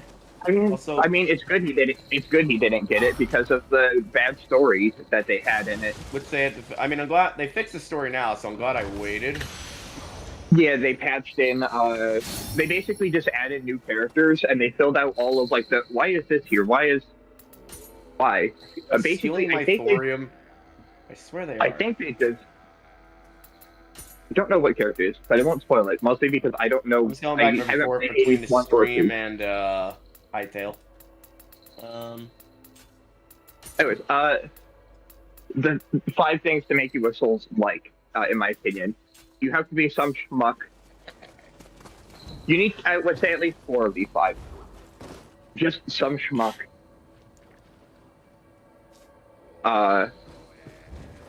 In the middle of a prophecy or some sort of conspiracy, and you're just a guy. Infinite build potential being there's so many weapons, so many weapon types. Oh, Neo offers a lot of that And- because of the fact this game has a skill tree. That's something I like with Neo. I love games that have weapon variations. It's like, give me as many weapons. Like, that's another reason I love Hades. You're not just stuck with one token weapon the entire game. Yeah. Yeah, that's an issue I have with Sekiro, but it's that Katana's nice. I get bored after like the 6 hours where I want to get a new weapon with a new weapon style and completely different. Like I played Dark Souls 3 a few years ago again, and I went with the heavy mace. And that's fun. I really enjoyed that. But even with me having like a designated this is my weapon, I still want to get like a broadsword and a great sword. It would mix things up. It would be cool if they made like a Sekiro 2, and not like it would be cool if they made like a Sekiro 2, not in name of course, because Sekiro is a one and done game in my opinion. It would be cool if they had like the parry system again, but actually implemented different weapon types and take some cues from Neo, because of the fact Neo. How do I describe this? Neo is really good at giving you a lot of tools to play with and still be fun, but still have the enemies very aggressive, so you still feel challenged. And and here's the thing with FromSoft, they're really good at making you play by their rules. The problem is sometimes their rules suck. Like sometimes their rules get really annoying, and sometimes like it's like you want to try to play the game in a way that you think it was fun, but then the game is like, nope, you can't play it like that. You gotta play it like this. Which I get it, that's the whole appeal of a Souls-like, but there are times where I'm thinking to myself, wow, I wish I could use this move without getting shafted every 3 swings. And I get it, the whole appeal of a Souls game is the strategy of it all, learning when to use your stuff. But I think me and Doc talked about this. There are only 2 types of Souls-likes you can make. You either hard lean into exploration and lore building, lore and level design, or hard lean towards combat. It's very rare where you get a game that gets both correctly. Yeah. Dark Souls 3 focuses on combat, and it makes the lore bad, and the level design boring as hell. Dark Souls 1 has amazing level design. There's, like, no true combos except for, like, very specific weapons. Like, the Claymore is, like, one of 3 weapons in the entire game where you can interlace R1s and R2s into, like, 2 combos. And it's unique to that weapon. Everything else is slash, slash, slash, slash, or stab, stab. It's light and heavy. Yeah. You can't go light, light, heavy. You have to go light, light, light, light, light, or heavy, heavy, heavy, heavy, heavy. Yeah. Bloodborne is one of the only ones that has done it, and that's why it's everyone's favorite. Bloodborne has both great level design, story, and gameplay. Yeah, but the reason the gameplay is good for Bloodborne is the fact they knew what they wanted to make. For example, obviously, as you can tell, there is little to no spells in Bloodborne. Whereas Dark Souls, it's like it wants to have an equal amount of spells and builds. Because the whole point of Dark Souls is that you're meant to be anything, like classes and job systems and picking your build. Like you want to be a mage, go. Pyromancy's fun. You want to be a mage? Okay, be a mage. You want to be a knight? Be a knight. Whereas Bloodborne is like, what weapon do you want to be proficient in, and how proficient do you want to be in it? Yeah, and it's way easier to make a build. I've been doing a cane sword build, which is just speed and tankiness. Yeah, aka the worst weapon in this game. Dark Souls is it's still fun though. You can get some good stuff out of it if you know what you're doing. But yeah, Dark Souls is very stat based, and Bloodborne is weapon based. In Dark Souls, you pick your stats, and then you find what weapon best fits it. That's still fun to use. Like I want to go intelligent. Honestly, there's a really easy way to describe this, and it's how I make builds, or asking friends, hey, I'm going to be playing this game again, what build should I have? When I talk about someone picking a Dark Souls 3, I tell them, what 2 stats should I hit the soft cap in? And that influences my build. Intelligence and strength. Okay, guess I'm going with Pontiff Sword and Sword if I'm playing. Or like Vecna's straight sword if I'm playing 1. Or I can't think of a weapon for 2 because I don't use intelligence to 2. Yeah. But Bloodborne, it's like, I'm going to use the Kirk hammer this run. And you make the Kirk hammer. And you smash people with the Kirk hammer. Or I want Blades of Mercy. So you pick your build around Blades of Mercy. Or what weapon should I pick for Bloodborne? And then someone gives you, like, the Logarius wheel. And it's like, okay. My build will be incomplete until I make it to beat the Canehurst boss. Yeah. And there's Elden Ring that tries to be a master of all trades. Here's the problem, is that Elden Ring is fun to a point. It's fun to a point, and then after that, it becomes a bit of a slog. Because the actual levels that you play that's not the open world is really well designed, but the open world could have been done better. And I get the whole appeal with Elden Ring's. With Elden Ring's whole appeal, I get Elden just finding like a mini dungeon that's out of the way and then just going and exploring it. Yeah, like I get Elden Ring's whole appeal. And then you fight your 12th statue that has a fireball or the sword, and it flies up into the air and slams next to you, doing AoE damage. Or you fight your 30th ulcerated tree spirit. I want a Souls game that actually has like life in the world. That's not like dark fantasy. It's like, give me towns, give me villages, let me interact with this damn world. They almost did that for Elden Ring, and then they cut most of them. Like, you could go to Jar Town and hang out with the Jar people, but they're aggressive. You can go to that one town, but they already got killed before you got there because it's a part of that one lady's quest line. Like, I want to interact with the world. Give me, like, I want like to go into a tavern and have a guy be like, go do a quest. Or something like that. I don't know. I don't know. It's like, please. Well, you see, here's the I thing. Introduce you to Life of P, where you have a hub hotel where people come and go. Oh yeah, frequently, I and you can talk know, I know to that. them. I've seen gameplay of Lies of P. Yeah, but he's talking about the whole, like everywhere. Like there's like safe zones and shit, not like just this particularly one zone, which is for Souls-likes is probably not a good idea, because the whole point of Souls games is the fact that it's just you against the world. If you have people with you, it ruins that whole atmosphere. Also, people are probably gonna say, go ahead. Go on. I'm gonna go get water. I was gonna say, if you make a town in Dark Souls, you also have to compete with the idea of combat can be anywhere, and making designated safe zones would also be iffy. Unless you make non-designated safe zones. But then you have NPCs wandering into town and killing the NPCs you need for quests. And that also sucks. Yeah.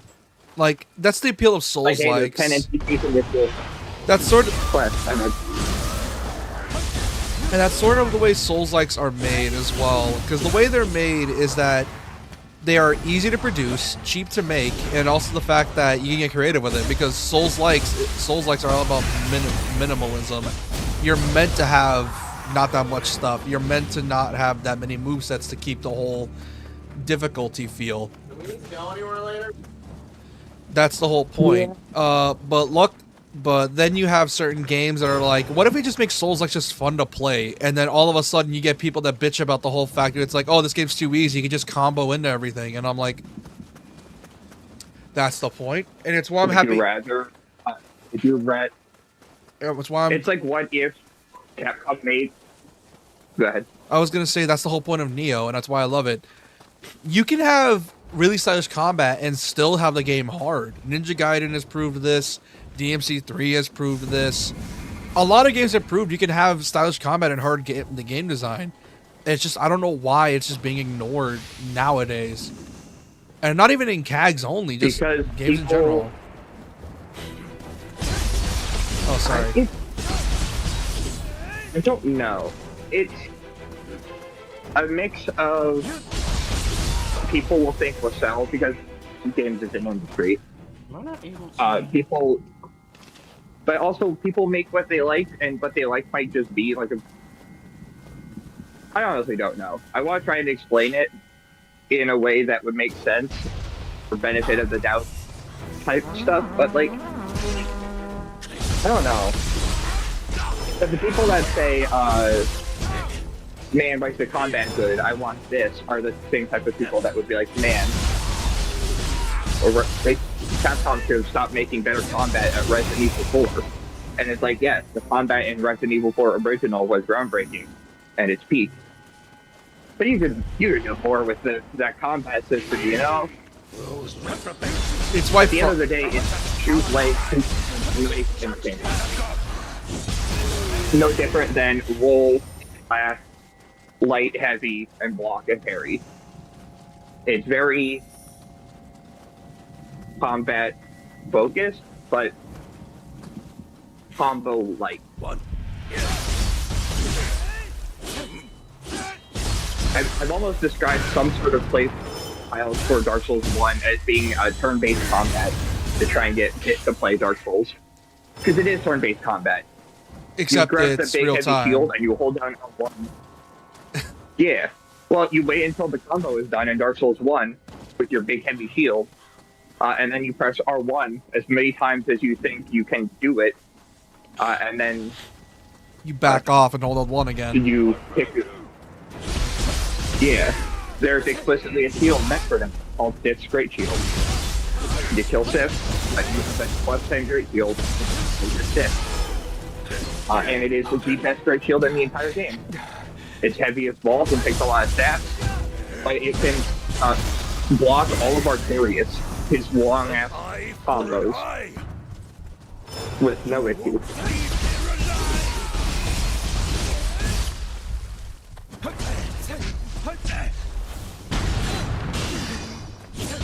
Also, I haven't eaten food yet today, so my brain's a little absent-minded.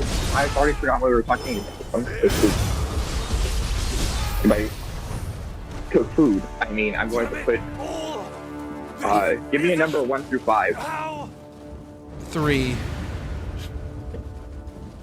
I will be cooking 3 potatoes. Yeah, if there's one thing about modern Souls-likes that I do enjoy is the fact that it's like Final Fantasy. After they made the base, it's such a malleable genre that you can just do whatever now. Like, you want to make a Souls-like CAD? Go ahead. You want to make a Metroidvania CAD? Go ahead. It's such a malleable genre. And they should. And they should. They should not just copy Dark Souls 1 for 1, because then you get the unfortunate label of a Souls-like, and you will be stacked up against your contemporary, which you can't hope to beat because half of the people are seeing it through rose-tinted glasses, and the other half haven't actually played Dark Souls. They like to watch other people play them. Yeah, because they know they're gonna lose their shit and or smash the controller, which cowards first off, and second, you know. Yeah, it's the same type of reason why I thought Callisto Protocol was dead in the water the instant someone said it's a Dead Space like, and it's like, oh, my poor sweet summer child, you're not going to be Dead Space. Also, the fact that they have not played Resi 4, because Dead Space is just Resi 4 with an emphasis on cutting limbs. Yeah. Like, and you trade spin kicks for very stomps. Heavy into the dark corner. Yeah. And you still have the same weapon variety between, like, shotgun, TMP, pistol. Instead, you have some weird guns, like line cutter, which is just a shotgun, pistol, but long. Yeah, I would say it's more a pistol because, well, I guess it is a shotgun. Because the shotgun I use, at least in Dark Souls or in Resident Evil, is not as a damage dealer. I'm not sure if everyone else uses shotguns this way, but I use shotguns as the get the fuck away from me right now button. Am I surrounded? Shotgun. And then I'll shoot them and get them away from me and then swap back to my pistol or TMP. Because despite the fact that the TMP, everyone hates it, I love the TMP. The TMP is my child, and I will defend the TMP forever. Well, I mean, it's the TMP, and considering how easy it is to get headshots, and how easily a headshot stuns, the TMP can carry you pretty far. Because you don't even need to be a damage dealer, because it's so easy to stun enemies with headshots. Yeah, when I was a kid, everyone was like, why do you use the TMP? The TMP is garbage. And they showed me the stats of, it starts at max upgrade, it's only like half a damage higher, I think, or maybe 1 damage higher than the base pistol. And it's like, first off, yes, but also you shut your mouth. every single weapon stuns with a headshot. But yeah, second off, 250 bullets, 30 to 50 bullets on pickup. It only takes 1 or 2 bullets to hit people in the knee to knock them over or in the head, which allows me to suplex and kick the shit out of them. If I want damage on a pistol, I'm using the Red 9, and if I want people to get away from me, it's the shotgun. Yeah, it's why I fully believe that Resi 9 is going to be a CAG, at least on the Leon side of things, because here's the thing. If we're getting an action Resi, we need to stop treating guns as like damage dealers and more like utility. I don't know how I feel about that. Who needs a damage dealing gun? Like, the grenade launcher is the damage dealer, like, Pokemon type thing. And the shotgun is utility. But it's still a damage dealer. The Magnum is your damage dealer. I think it has an even spread. Like, obviously, you want the Magnum to do shit tons of damage and kill mostly every basic monster in one hit, even if you don't hit them in the head. Yeah, how do I describe it? Essentially, if we still went down the Resi 6 route, obviously, that's the case. I want every weapon to have a utility. But obviously, we're not down the Resi 6 route. Yeah. I think going back to how you could use the shotgun in RE2 original compared to RE2 remake would be a good idea to put in utility. Or how you use the shotgun in DMC. It's get away from me. I use the shotgun in RE2 remake as a boss killer. Like, get in lobotomizing distance and pump like 7 shells into their face. Or I know the zombie's going to wake up. Let me take care of them before they even wake up. The shotgun has like no spread on it, and it isn't useful for knocking multiple zombies down. Which, you know, it's funny. I don't know. That's an issue I've had with Resident Evil shotguns lately. Is that they suck. The Resident Evil shotguns have no spread. They're good, but they're all single target. Like the over under in RE7, you shut your mouth if you think you're getting more than 1 folded per shot, unless you go for the legs because their legs are thin. Then there's also and you can maybe hit 2 or 3. Well, I think the main issue is just the fact that the spread is, well, realism, or at least not even realism, balancing issues. Because if it was like because here's the thing, the main reason you would use a shotgun is to get up close and do a massive amount of damage. The thing is, though, the spread is the main problem, because of the fact most devs deal damage per pellet. It's not like 1 pellet does the same amount of high damage. You need to land all the pellets for the most damage, and that's the main issue. Not all the pellets do a lot of damage or knock back that much. That's the main issue. So unless they give every pellet the same amount of damage, it's not going to work out that well. Yeah, but I think if you have a very specific shotgun that does that, you could be cooking there. You'd be cooking with gas. I'm going to say something that might infuriate you, but I'm going to talk about something that The Last of Us Part 1 did really well. And it's have 2 separate shotguns. One shotgun is your damage dealer, and one of them is your crowd control. You have this shotgun called the Shorty, and the Shorty is a handheld shotgun that's entire gimmick is it has a upgradable spread, meaning it just turns into a fan of pellets. But the shotgun damage is not based on how many pellets hit, it's based on range. So, and it has a decent range, like shotguns should. Shotguns should not only be for lobotomizing distance, shotguns are meant to hunt birds. But shotguns have range. Yeah, and then but then if you have like the realistic shotguns, and you have the people bitching about how, especially in multiplayer, which fuck multiplayer. I don't give a fuck what you think. I feel like multiplayer games ruin the perception of how shotguns should be, and I fucking hate that. because of the fact that now it's Yeah. instead of like having shotguns that are fun to use, it's we gotta nerf this shotgun to the ground because it's one-shotting people too much and like way too fast. So we need to lower the damage because reasons. Someone's asked looking. Yeah, Remind me not to sing top-rated shit when you're streaming. It's okay. What'd you say, Doc? We can't hear you. So, Hazbin Hotel is really good about not giving copy strikes.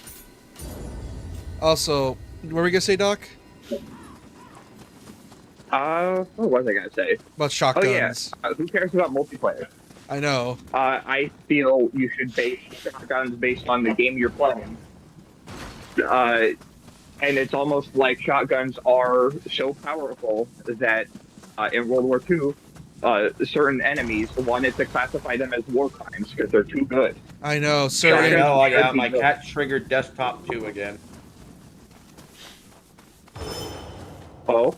Yeah, it's the mode that I don't know how to disable on this like, computer. Obviously, in games like Call of Duty, shotguns need to be nerfed. But if it's like any other game, bro, give us a good shotty. I'm tired of games giving us dog shit shotties for the sake of balancing. And I'm like, dude, you gave us a shotgun. It's meant to be like the, literally the gun to feel powerful. Why would you nerf it to the ground like this?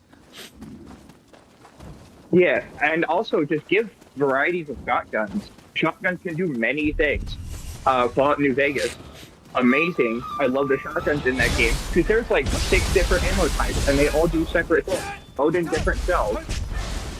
Have different shotguns do different things.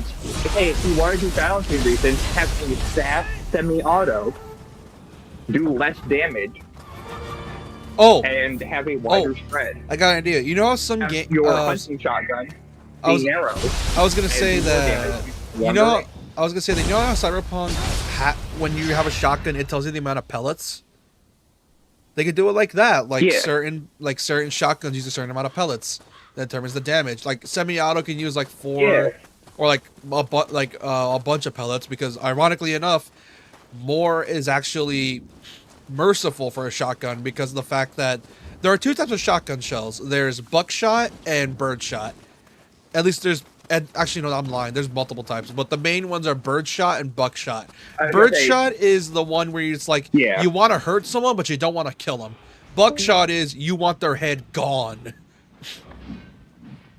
Yeah, birdshot, you get buckshot, you get slugs. And if you want to be a war criminal, you have your Dragon Breath Incendiary and your I filled my shotgun with whatever bullshit I could find. Like coins and pebbles and small rock.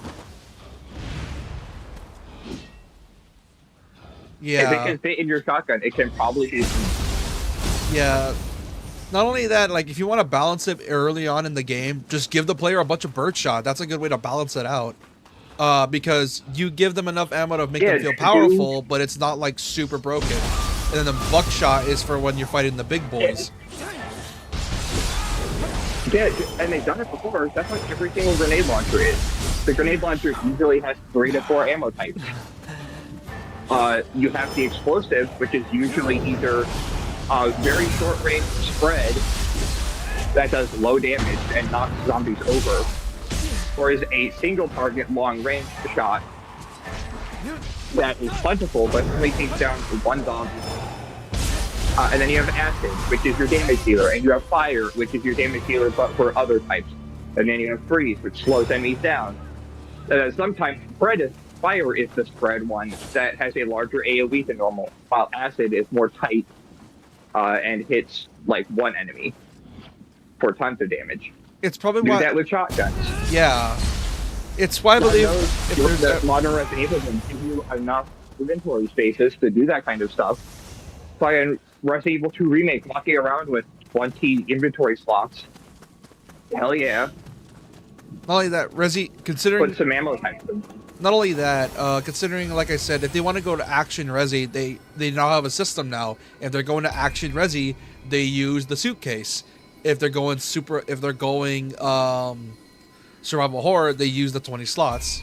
That's their system now. They're going survival horror. It's the limited inventory, aka 20 slots, and the action-based ones is the suitcase where you can just hold fuck all. You can only even hold like a fucking house in that thing. Yeah. Attache case HD. Another way they could balance it, just give upgrade parts periodically throughout the game. RE2 original. You get the upgraded shotgun right before the lab, and it changes your very close range but wide hitting, like takes 2 shotgun shells to knock over a decent amount of people. It turns into a portable hand cannon that will cut most zombies in half, and gives it a lot longer range and a lot wider spread. Oh, you know what would be a good idea now that I think about it? You ever seen those chokes in games that increase the spread by a fuck ton? Make it an attachment that you can take off and off whenever you want. Mid combat even. You wanna like focus damage on a singular point? Okay, take off the choke. You wanna have a spread so you can hit multiple enemies at once? Okay, put on the choke. I had a brilliant idea. Doom, where you press the up button and you swap between 3-round burst shotgun and explosive shotgun. Do that for your choke. Do you want wider spread where you're going to do a decent amount of damage to everyone in your way and knock them back, or take it off and now your shotgun is narrower, longer, and more single target damaging? Just hot swap it with a button. Oh, that sounds sexy. Tell me more. Just like how in, man, I love the Super Shotgun in Doom 2016 and Eternal, but man, do I use the regular shotgun so much more. I love being able to swap between practically grenade launcher and full auto shotgun. When I can put like 60 shotgun shells into an enemy in 2 seconds. Also, I'm probably gonna like that more. Yeah. There's a variety of ways you can balance a shotgun in games, but for some reason it's always the easiest answer is just nerf the damage. And I'm like, well, here's the thing. Yeah, nerf the damage after everything beyond 5 feet in front of you, and make the attack radius super narrow.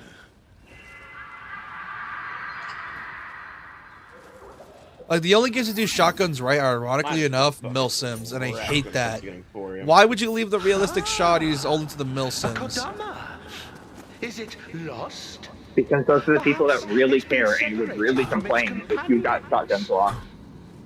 But yeah, I think either There's a reason they were banned in Battlefield 4 because they were too strong. Yeah. Man, I miss Battlefield. I wish it was good. And by that, I mean, I wish I had the same exact experience as me playing them as a teenager. 4 was still one of the best Battlefields ever made.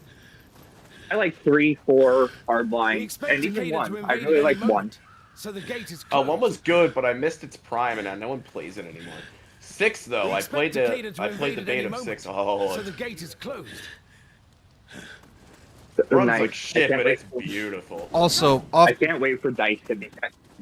To tell you the topic for shotguns real quick. Didn't EA kill DICE recently? No, it's still alive. Hmm? It's still alive. It's still alive, but free to make. EA Main is bleeding all of their money because they aren't profitable, and they have a $20 million debt they obtained from having someone else buy them. How are they profitable? Battlefield 6 sold like hotcakes. It's good. Because the company that bought them was like, here's the thing. It's the fact that people say like, oh, they're a big company. They can just pay off the $20 million easy. Also forgetting the fact they also got to pay people. And also because of the fact most of their money goes to the people that own them. You gotta pay for benefits, all this other. I know my brother running a company recently. Running a company is expensive. That's what the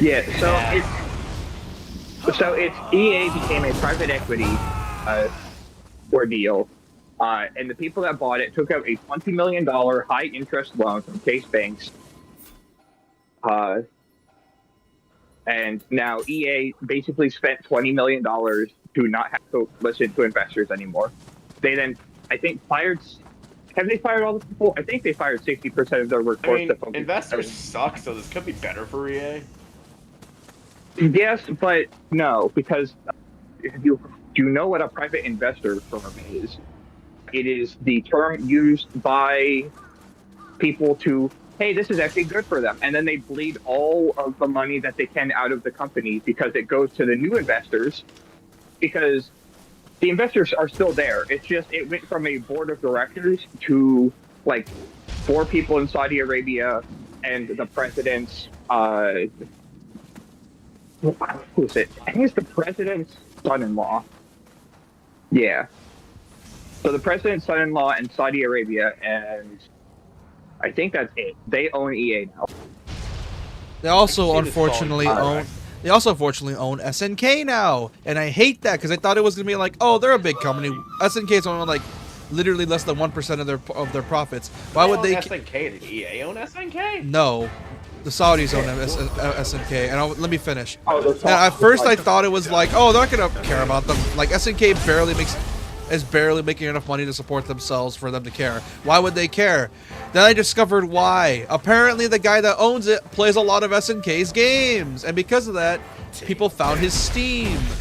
And I find that so funny, but also at the same time, The problem with fuck. Saudis owning any sort of game company is they love to censor the shit out of their games. Funnily enough, fighting games is normal.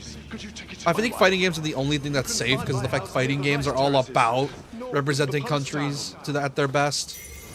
There's not gonna be any more sexy outfits. They hate sexy outfits in Saudi Arabia. Fuck you mean? Look at... Oh, okay, first off, here's the immediate thing. Look up Mai Shiranui in Fatal Fury, City of the Wolves, and Chun-Li. Yeah, look up the Chun-Li skin where her ass is so big.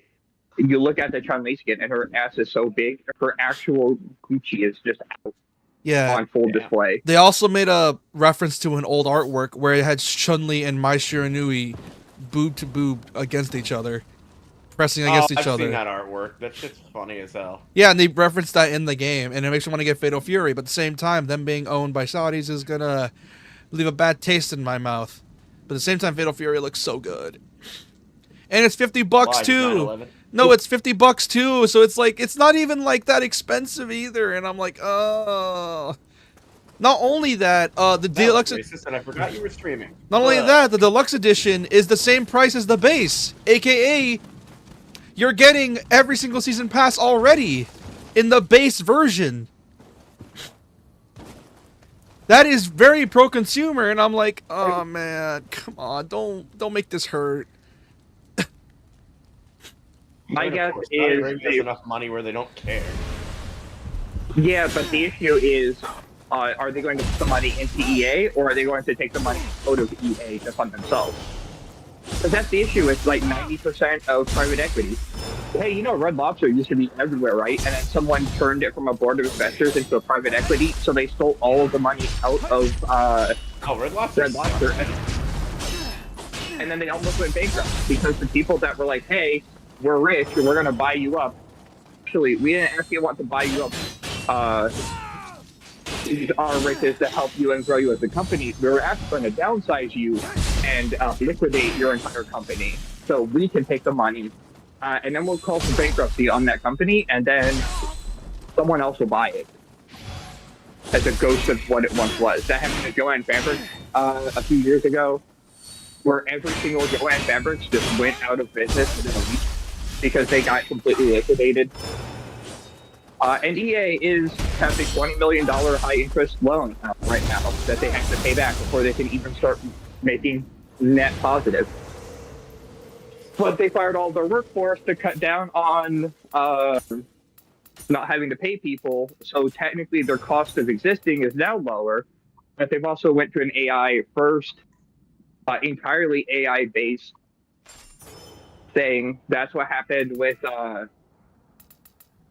Plants vs. Zombies recently, where it's like, hey, well, that's gonna fuck them. This Plants vs. Zombies game is entirely AI generated for artwork. Okay, no one's gonna buy Uprooted now. and there's like 3 artists that are like, hey, we tried to do something, but we're kind of forced into having AI as a part of every piece of our workload. And DICE, which is often like what, Sweden, they're fine actually. They don't have to control or do anything that EA tells them to do. Nice. So, good. The only issue is that they also have to kick back their money back to EA because they're the parent company. So, Battlefield 6 did really well. Hey, at the same time, we're not making that much money off of Battlefield 6 because we can pay the people we need to and do that, but the rest is going off to pay off that loan that EA has. Yeah. Which means that DICE won't be able to use any of their other IPs except for Battlefield. They're not profitable. So as much as Mirror's Edge was already a dead-in-the-water franchise, it's even more dead-in-the-water now. So they're just not going to be able to make money off of any of the games. Yeah, because they're busy paying off the people that own them. Yeah, because, hey, we're going to buy your company for $50 million. And we are, like, billionaires. Hey, we don't actually want to spend full $50 million to buy you, so I'm going to take out a $20 million loan and only pay $30, then use the loan money for another $20. And it's like, dude, you have enough money to buy the entire company 10 times over. Why are you taking out an expensive loan? And it's, we're taking out the loan so we can keep as much money as we can because we're going to be liquidating them, is how I see it. Because why would you take out a loan that's going to bankrupt your company quicker if you weren't already expecting to bankrupt them to squeeze as much money out of them as you can by funneling it back into yourself and then selling it off to someone when it's like a hunt.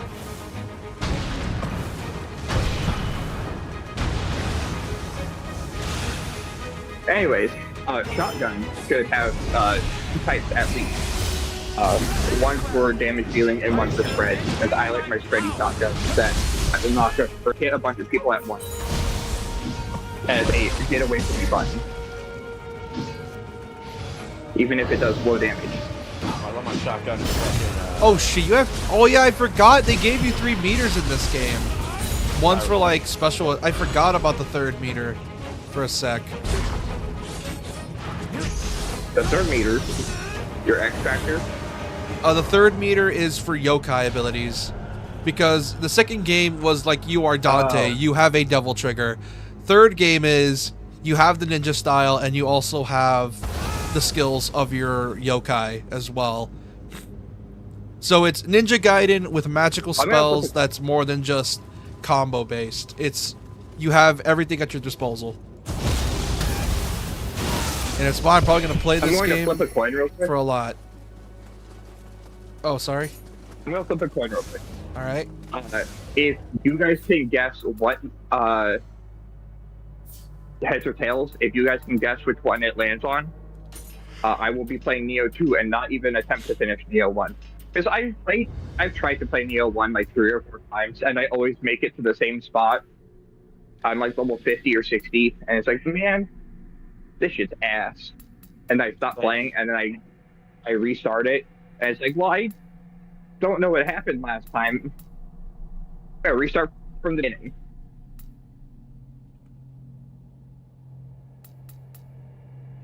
I'm gonna flip a coin. If you guys can guess it, I'm gonna download Neo 2 right now. All right, heads. Heads or tails? Heads. Yeah, it's heads. I just realized it doesn't work if there's 2 people here. It doesn't work. I just thought that was weird. I'm like, well, bro, you just screwed yourself. Download Neo 2, play Peak. You should just roll the D20. If it landed on 1 to 10, you play it, and if it landed on 10 to 20, you don't. That's still a 50-50 chance, because then you would just say 10 to 20 or 10 to 1. Also, another thing they added in Neo... another thing they added in Neo 3, they added Sekiro parries, so now it's even more of a CAG. Because of the fact... the 5 things that make a Souls-like a Souls-like. Yeah. Yeah, it was conspiracy. But you're just some regular old dude who cares. But you're stuck in the middle of a conspiracy / plot against the gods. Complete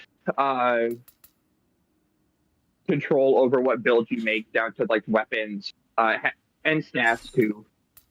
I'll just combine both of those together: weapons and stats, being able to upgrade them as well as you will. Clear Berserk inspiration. I don't think it's a Souls like if you don't at least steal something from Berserk. Yeah. Oh, you need to. They have to have something requirements. The Souls run and stamina bar would have been the last two, because obviously Soul runs and body runs have been a thing since forever. Oh yeah, Neo is not friendly with. Oh yeah, Neo is not soul run friendly because a lot of your weapons, I think, scale to your level. I think. Yeah. So unless you go to a super weak zone. I remember. It's very soul level unfriendly. Like it does not let you. If like you will level up or you will die trying to beat this guy at like level 10.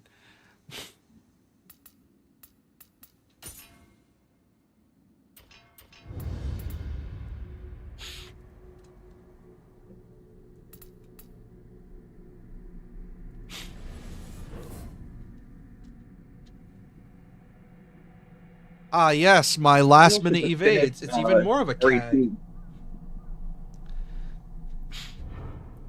Hell yeah. I just finished the RE2 original again tonight / this morning. I'll probably just start streaming Neo 2. I wonder if I have the deluxe edition or not. I bought Neo 1, and since I played the demo, I got the deluxe edition for free. And for Neo 2, I played the demo. I'm not sure if you got the deluxe edition for free. No, but you will get bonus stuff if you beat the demo for Neo 3. It's why I'm kind of playing it right now. Because I want to get through this demo. Because, like I said, I played through the beta when it first came out. And, dude... Not deluxe edition.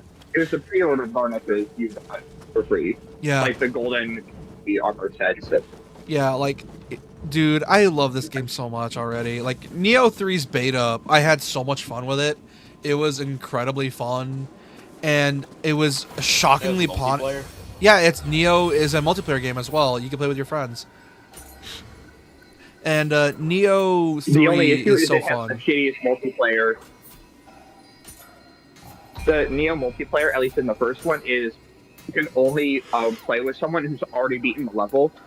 So you basically have to have one friend go ahead. If you want to play the entire game co-op, one person has to beat the level first, and then you go back and redo that same level. It's weird. Yeah. It's not fun. I mean, it is fun, but it's an ass-backwards way of doing it. It's like there was a Muso game I tried to play with my friend, but you could only play the Muso levels if one person had already beaten the level. And it's like, well, what's the point of a 2-player Muso if someone has to have already beaten the game to join people in co-op?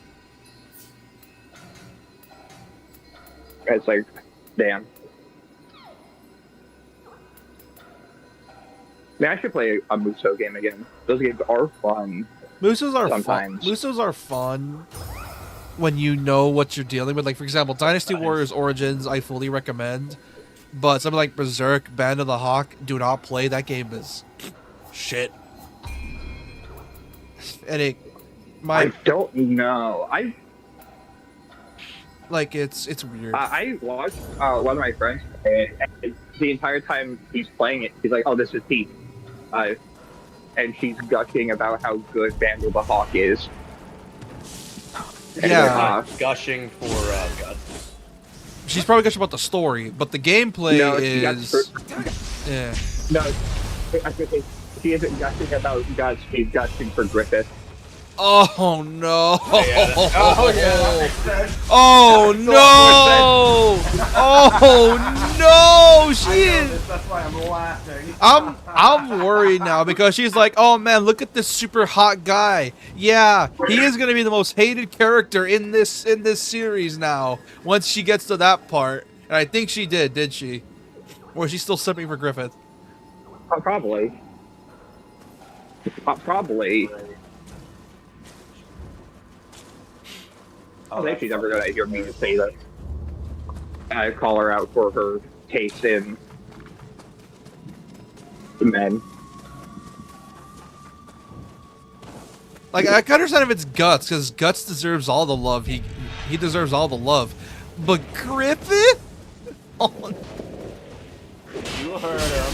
Griffith. Here's the thing as well, is that what's even worse is that Griffith was, like, for some reason during the 90s and 80s, they based all their incredibly handsome characters off this guy. I forgot his name, but he's essentially one of the most beautiful men in the world at the time. And they all base his characters off him.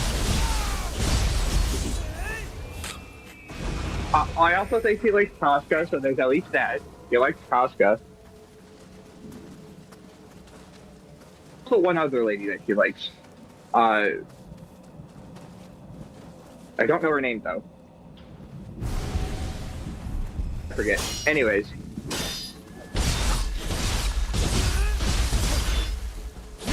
Oh, you know what?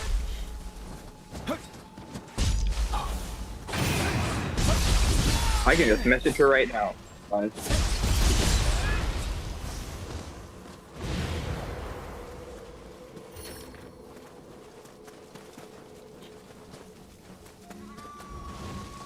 God, the Neo 3 demo is beefy. There is a lot of shit. JP, download the Neo 3 demo. It's great. I probably will, because it actually sounds pretty fun. It is fun. They get, dude. Here's the thing. This game has an open hub, semi-open world, and I've been streaming this for 2 hours now. This is beefy for a demo. Not only that, you can save your live for 2 hours, or did I join your live late? You joined my live late, like in like 30 minutes. Gonna fucking hey. Yeah, like I've been streaming this for like 2 hours, and I am still at the beginning bits of this demo because I went through this part in the beta, but the beta just straight out started you in this area, or at least started you late after the first section, because they give you a lot of shit already. Like the amount of stuff they give you in this section is crazy. I'm the only one that gives you shit. By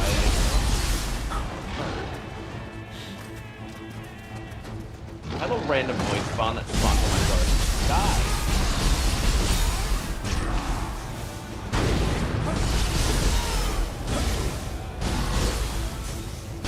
Spawn seems so fucking cool.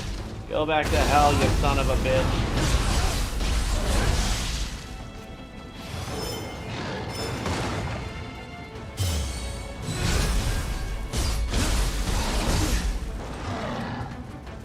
Like, this game is super fun.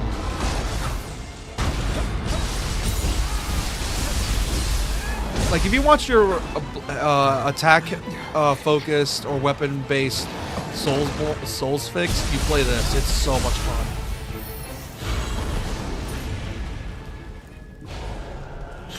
Like, it is incredibly fun. I fully recommend this game once it comes out, because it's going to come out on the 6th.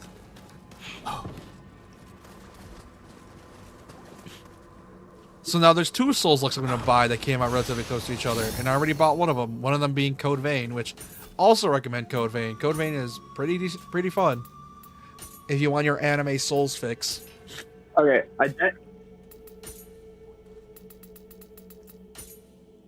Yeah. Addendum. I think she might no longer like Griffith. I wonder why. I wonder why. What made you tell? How can you tell? Well, I honestly can't tell, because it's always like she's like, oh yeah, you know. Anyways, that shithead. Yeah.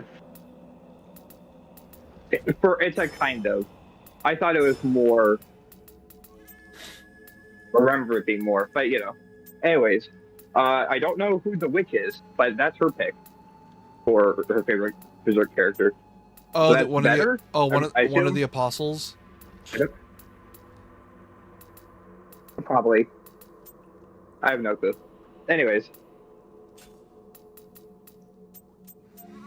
just have to re-emphasize that she isn't a Griffith did nothing wrong She's not type of thirsty person. for Griffith. But it's okay. But Griffith did do nothing wrong. He raped a girl and brutally tortured the protagonist. And he did that rape right in front of Technically, him. it was force. He also It was the murdered most horse, of his though. friends and also By the way, I'm caused. very much kidding. Yeah. Yeah. Killed my favorite character. I was a huge like Juno and Pippin fan.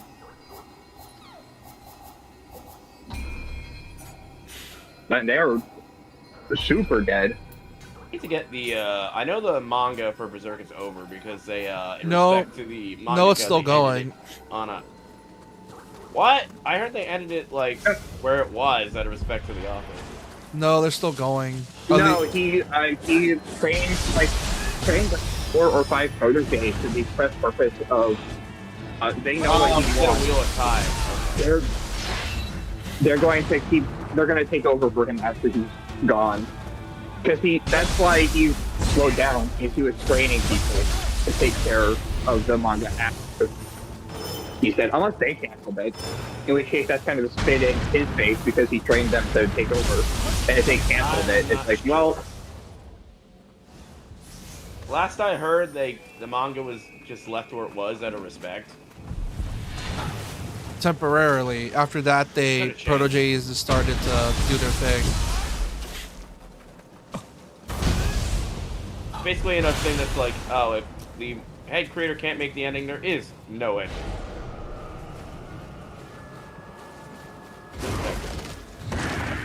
What the fuck is... Oh, it's this thing. I want to avoid it.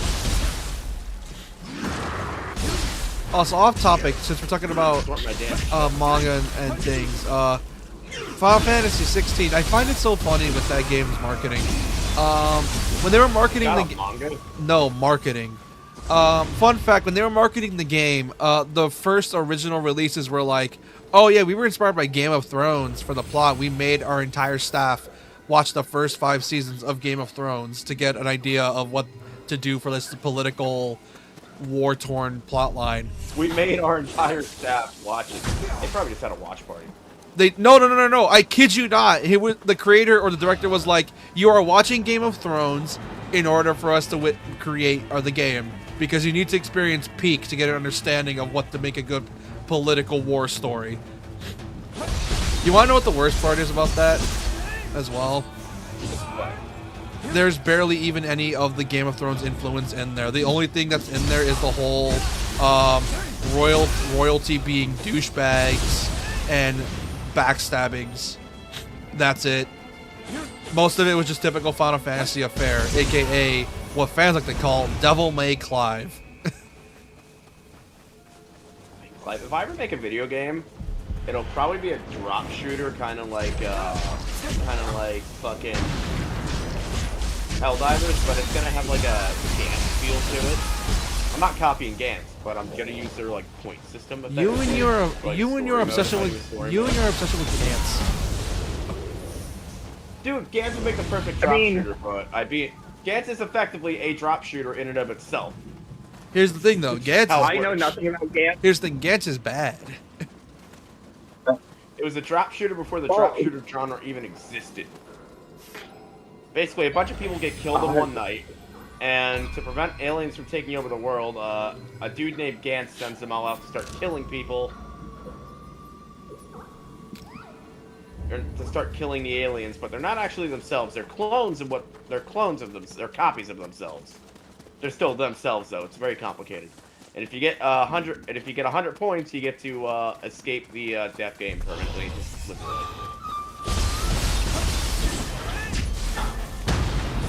If I ever made a video game, and I've been thinking about it for a decade, I'm just not skilled enough to do it. Have you guys ever played the Real Steel fighting game based off of the Real Steel? I had a cousin that had it though.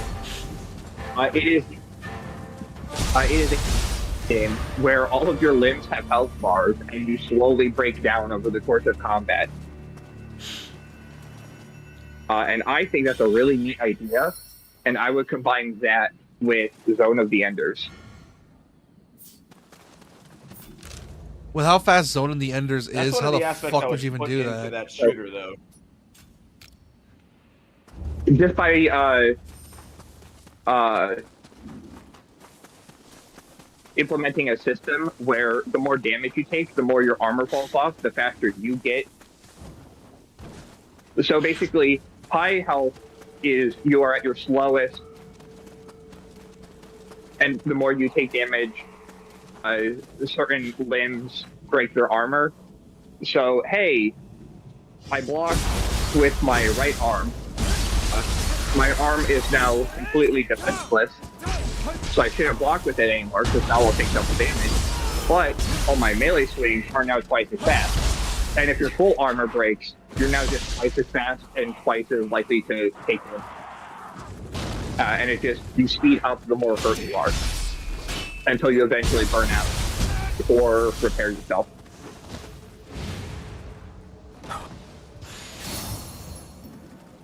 And there'd be like floating boxes of nanomachines in the air that you run into, and they just repair you on the fly. Kick ass. Or certain moves you can probably do, like the Zandatsu thing for Revengeance, where you rip them in half and you steal their nanomachine parts. Yeah, it's just limb damage mechas, where the more damage you take, the faster you get. But because your armor is broken, you take double damage. And it's a speed game. It's very... I guess I don't want to say it's Hotline Miami, because that's cringe. To be able to... I don't know. It's just a really fast... It's really fast paced. Community have kind of... Fuck! Yeah, it's just when people say it's like Hotline Miami, they're talking about the story and not the gameplay. And the people that are like, Jacket is just like me for real, are cringe, and I hate them. Yeah. Because they ruined a good thing. They're also edgy. And when they say Jacket is just like me for real, they mean edgy racist. They mean edgy racist. Yeah, because Jacket hates right. Jacket hates That's what Russians. Jacket is. He hates Russians. Yeah. I mean, it's the same type of understandable racism, though, where it's like, yeah, I bet the Japanese would hate all Americans after Hiroshima and Nagasaki. Yeah, I fucking hope they would. That was kind of a fucked up thing to do. Hotline Miami, a nuke is dropped on Seattle, where his friend lives, and they're vaporized off of the face of the earth. Jacket now hates all Russians, because not only did he just get back from the basically Vietnam but in Russia, but also they used America. Yeah. Same with the same war crimes, because his friend who got nuked is the flamethrower man in their squad. So he's also just burning Russians alive with a flamethrower. My brother is building a Viking hall on top of a mountain. Lovely. Also, I think with me, obviously it would be a CAG, but it would be an action RPG type of CAG. And not in the, oh, it's just numbers for the sake of numbers. No, like, for example, it's the Kingdom Hearts style of CAG, where stats do kind of matter, but most of the RPG elements come from how much you customize your character and their movesets, rather than the put numbers into this to do more damage. Because, here's the thing. I feel like snow monster just spawned in front of me. I feel like the best action RPGs are the ones that understand synergy the best, if you get what I mean. Basically an equivalent exchange. You can't just have the RPG doing the heavy lifting in an action RPG. You need to have a good balance of RPG and action. Like, how much does one affect the other?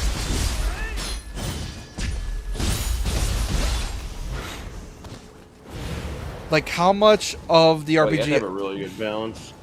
Yeah, and it's why I hate fucking Skyrim, because it is the laziest form of it, because it doesn't do shit.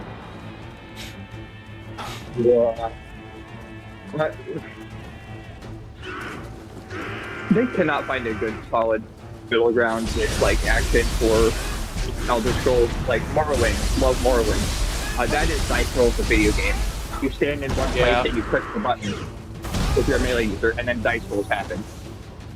But they're not attempting to make it more than it is. It's just Dice Rolls. And then Oblivion is, the original at least, is left, right, left, right, left, right, left, right, left, right, as fast as you can click. Because that combat's very fast. And then in the remaster right here, they add combos. And then Skyrim is left, right, left, right. Video game combat. Yeah, Skyrim is the same, but slower. And Oblivion, the only saving grace is that spells were on their own separate buttons, so you could dual wield or sword and shield. I guess there was some dual wielding. But you could sword and shield or bow or great sword or great hammer, all while casting spells. And then Skyrim changed it to left hand, right hand. And they destroyed Skyrim fun combat forever. I have the most fun in Skyrim fucking picking plants and mining rock and upgrading my I hate Skyrim's combat compared to making speed. Now spells got absolutely murdered in Skyrim. Yeah, hey, you like destruction magic? Here's fire, ice, and electric in beam form, solid form. Or even better, you want to cast stronger ones? Wait 5 hours to cast your fucking spell, meanwhile get immediately fucking killed. Yeah. Like, whole animation, that way to speed it up. You want to be able to cast your big spells? Abuse the stop time. I think that's why I never and use magic in Skyrim. I never got into it. For the entire 10 years it's been alive. Yeah, like... Or 15 years it's been alive. Tried, and I goes an exploit. I could make it fun. I think... Holy shit, Skyrim's gonna be 20 years old in fucking 2031. Like, in my opinion, in order for a good action RPG to have good combat in terms of synergy, it's... Like I said, it needs to be a give and take with both of them. Like, how much is one affecting the other? For example, one of my preferred ways that Kingdom Hearts does it is the fact that you have multiple forms of attacks. You have multiple different types of launchers. You have multiple different types of blocks. You have multiple different types of dodge rolls. Essentially allowing you to customize your character the way you want to be in your playstyle. And that's why I love Nioh. You can have the stats of a regular RPG, but you can also customize your character's playstyle and weapon style so much that both stats play nice with both aspects play nice with each other because of the fact that it's balanced so well. And that's what I prefer. I love it when an action RPG manages to get that synergy between both mechanics, because both mechanics still feel like they're relevant. It's not just one aspect gets overshadowed by the other. It's both are playing incredibly well with each other because you're always reminded of, okay, I love this attack. What can give me this much more damage? It's like, oh, I leveled up. Okay, time to do this and get a new skill for my character. Basically, it's always meshing well with each other. Like it feels like everything clicks into place. Then there's shit like Assassin's Creed Origins and Beyond that piss me off because it's so lazy. Assassin's Creed Origins is bad.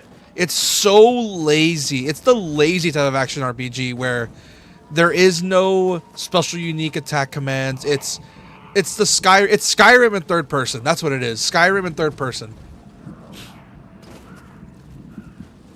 Except the stealth is like Skyrim but with guns. It's Skyrim but Arkham system is dumb shit. Yeah, and I hate the way Assassin's Creed did the Arkham system because and it's the same reason I can't enjoy 4 as much. Like you don't like Bamham? Like I like Bamham when it's not in an RPG format. Biffy, do you know about Bamham? It said that is a screenshot of Batman Arkham Asylum where they cut out most of the letters and it just says Bam Ham Yum. Oh my, really? Yeah, just like Bamham Arkham Asylum. You'll probably find it all over the subreddit. They're fucking insane.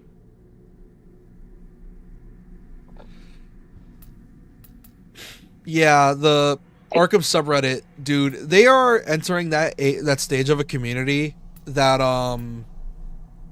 where they haven't had a game in so long that they're just going crazy and just doing whatever the fuck they want. I'm so glad I was on the ground floor for that. First off, I'm never going to the South ever again. I went to fucking Arizona for a work trip thing, and I hated it. Oh lord. I went to the town that is literally called the sunniest place on earth because it's where the sun is. It's like the hottest place in the world. You never go to the South, right? Because the sun is out. But unless you're going to Disney World, avoid the South. Well, hey, I got paid $800, so it was okay. What kind of trip was it? It was $800. So I signed up to help someone move from. I live in the northern Midwest, like practically Canada, and I was hired to sit in the back of a U-Haul or in the passenger seat, but I hung out at Spirit Delta because I didn't want to go through Spirit. Isn't Spirit Airlines the really dog shit one? All airlines are yeah, shit. You can get no good one. Yeah, but it's especially Spirit Airlines. Also, hey, Manic. Yo. I'm playing Neo Hello, 3. It's peak. Yeah, Spirit Airlines is. Oh yeah, I played that the other day. You have to pay. It's pretty good. Sorry, Doc. And I'm gonna play Neo 2 to pick it up for Neo 3 because I can't stand Neo 1. I've tried to play it like 5 times and I bought it on launch and I still can't beat it because I don't like it. So I decided in this stream that I'm gonna start with 2 and then go into 3. 3 is probably next gen Eventually only. 3. That's the thing that sucks. I played the demo the other day. It was pretty good from what I played. I love it. Because I played a lot of Neo 2. I think I mentioned in the beginning of the stream, yeah, I don't think any of y'all were here yet. I was a bit scared that the systems would not be as good because Neo 2's whole thing is you have 2 weapons on you with basically making it 6 different movesets for high, mid, and low stance. And I was worried that they would remove the combo flexibility. Nah, bitch, that nope, it just the ninja style is literally just, oh, you like Ninja Gaiden? Okay, become a Beyblade and just spin everywhere. Yeah, not wrong. I from the little I played of it, 'cause, like I played it for a bit, and I was like, yeah, I'm definitely gonna grab this in like a few months. It's coming out like in a few, and then I went back to days. Expedition 33. Also, Yeah, if you no, beat the demo, you get the item. No, I know it's coming out in a few days, but I mean, like, it's just not a game personally that I'm gonna grab like day one. You know what I mean? Yeah, you're gonna wait for the patches and a bit of the beat the demo at DLC. least because if you beat the demo, so how Neo does their games is if you beat the demo, you get all the pre-order bonuses without having to pre-order the game or buy the deluxe edition. Essentially, you participated in free advertisement. Well, you're gonna have to re-download it then before. Yeah, it's probably not gonna be anything too great, but I know in the first one it was like a set of golden samurai armor. That and That the one was, guaranteed you buy the game. Essentially guaranteed to buy the game you Yeah. Also, I find it so But funny you know you're that gonna buy it anyway. Guarantee you're gonna buy a thing. yeah. Also, I like it how Neo Or if you don't 3 do it. is basically just like, yeah, it's barely. I like how Neo 3 is just barely trying to be a Souls game. Like, it's more of a CAG now. It's just a CAG at this point. It's barely trying to be Souls, and I love that. Because I'm fine with it because the thing is that I like Elden Ring and I have played some other like Souls likes, but it was never a genre I really like enjoyed. You know what I mean? It's how to describe it. Basically, if you like Zelda, you'll like Dark Souls, and I'm talking like Ocarina of Time Zelda, because it's very much just that. But if you play Ocarina, not Ocarina of Time. No, it's Ocarina with a stamina meter, and also everything has a hitbox and is also slow attacks.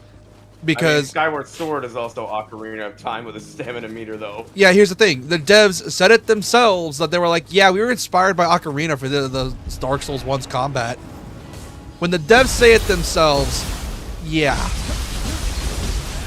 Well, I mean, that is probably kind of a fair argument, but also like the devs of Phantom Blade Zero also said they were inspired by DMC, and the combat doesn't look anything like DMC. Didn't they say Ninja Gaiden? It's weird. You say that? No, Phantom Blade. Yeah, Phantom Blade's Ninja Gaiden. They said that. I think it was Ninja Gaiden, They not also DMC. said DMC. Ah.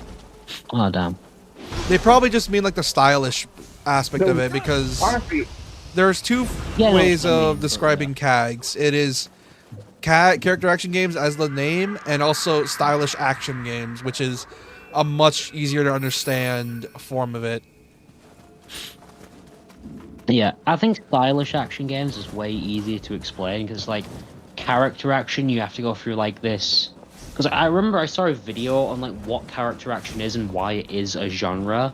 Because I remember there wasn't like a massive debate on whether, not a debate, but like thing on whether it was or was not a genre. Yeah. Yeah, because I mean, it's the same type of thing. Is tactical espionage action a genre, or is it just the tagline? For stealth games. What's the tagline for Zone? Yeah, what's the Zone of the Enders one? It's something robot action. But they all have those taglines, like, are they genre defining or not? Is a character action game just a fancier hack and slash? And it's no.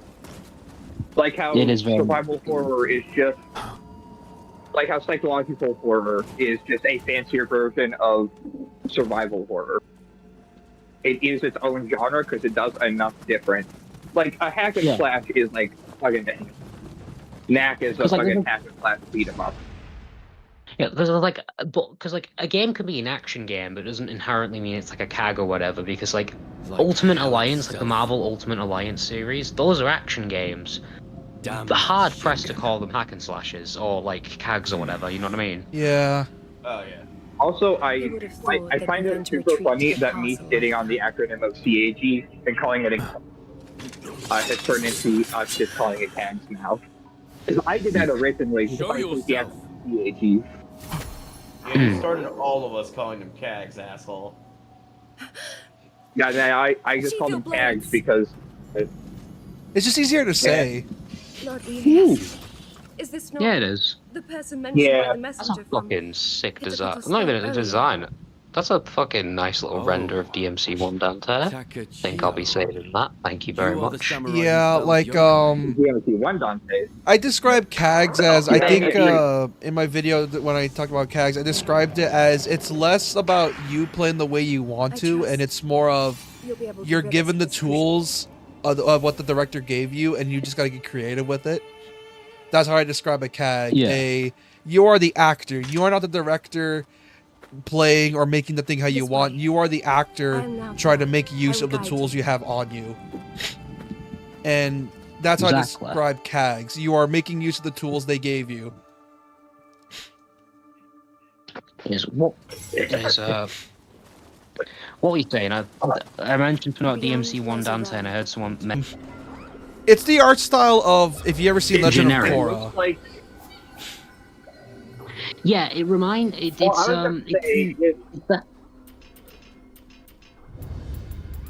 Sorry, you can go. I was gonna say it feels like they knocked it out of the park with making like a fantasy art style that can kind of it feels like it's a fantasy art style.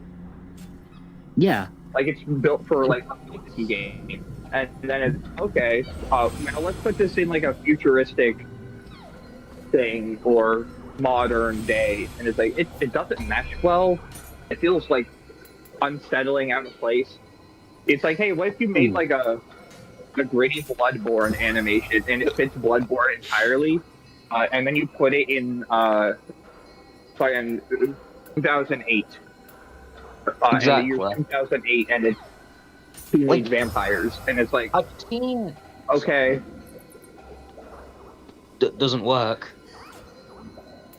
Yeah, I'm it's fairly like, certain it's like Studio May's like signature art style. It is. But it's like it just doesn't work. Yeah, it is their signature art style. That's It's the same one they did for. It's the same art style they did. No, they didn't do Castlevania. Castlevania was done by another studio. Studio Maze's art style is the same that they did for My Adventures with Superman, with Korra.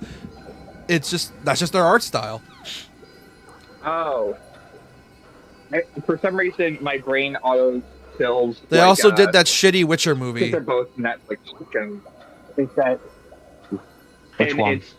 It's the first animated my one. brain always like, hey. Okay. Dante or DMC feels like they saw Castlevania and they tried to knock it off, so that's why I've been calling it a Castlevania art style. Because it feels like it is. They tried to go for the Western anime aesthetic. I thought they were the ones that did the Castlevania show as well. No, it's another studio that just so happens to be produced by Maybe Adi it's my Shankar. Maybe it's because I have bad eyes for animation, because I don't watch TV, so I... It's not Netflix, so Yeah. it's not really not watching TV. She's still watching Netflix. I count all of them. Okay. I don't. When I say TV, I mean every single... I have watched one... You know how I said I was going to watch Twin Peaks? And all it takes for me is to watch an app to watch Twin Peaks? I haven't even started yet, because I don't watch TV. The last TV show I watched was Breaking Bad last year. Maybe that was 2 years ago.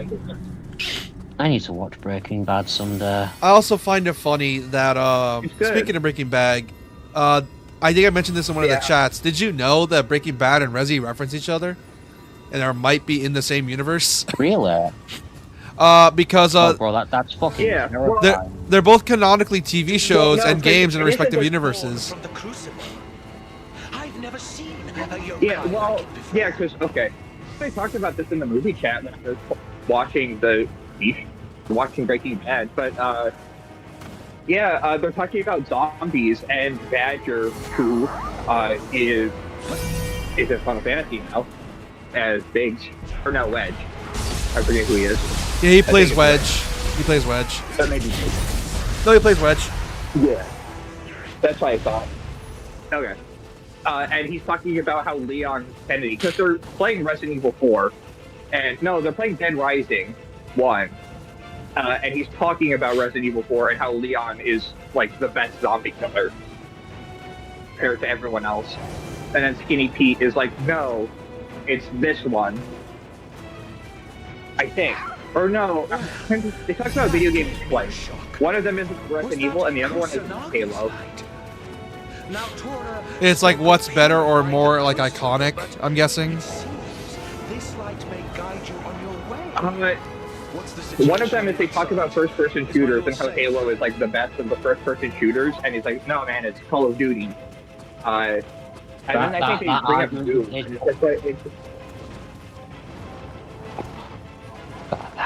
Neither of But us. then another one they talk about. Yeah, but the other one ages pretty well because it's, hey, playing Dead Rising, hey, who's the best zombie killer? Oh, it's Leon, man. Have you seen him? I think he even references the backflip that he does when Lewis and Jan are pinned together, and he does like the somersault rotation, launches that guy into the wall. I absolutely love backflips in media because 9 times out of 10 they serve no purpose. They just look cool. That's the whole point. They're meant to look cool. No. Then you have I'm not hating on it. I love it. Demise.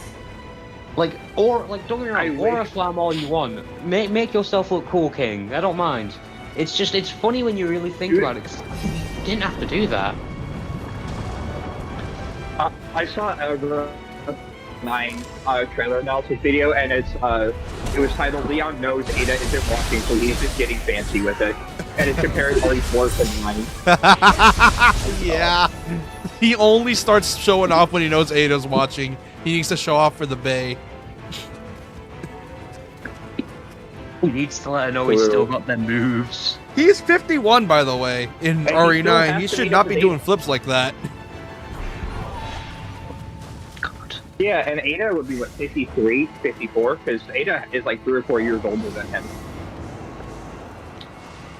By God, gilfs all around. Also, they have to meet up in RE9. They have to. Because Leon still has Ada's makeup kit. I mean, you can't have have a Resident Evil game with Leon without Ada. Yeah, but like, man, I really hope they. So RE6 is filled with stingers that never went anywhere. Like Jake's never coming back. No, he's punching people in Europe and Africa. Well, he kind of did. They acknowledged Jake's existence Somewhere. at least. And,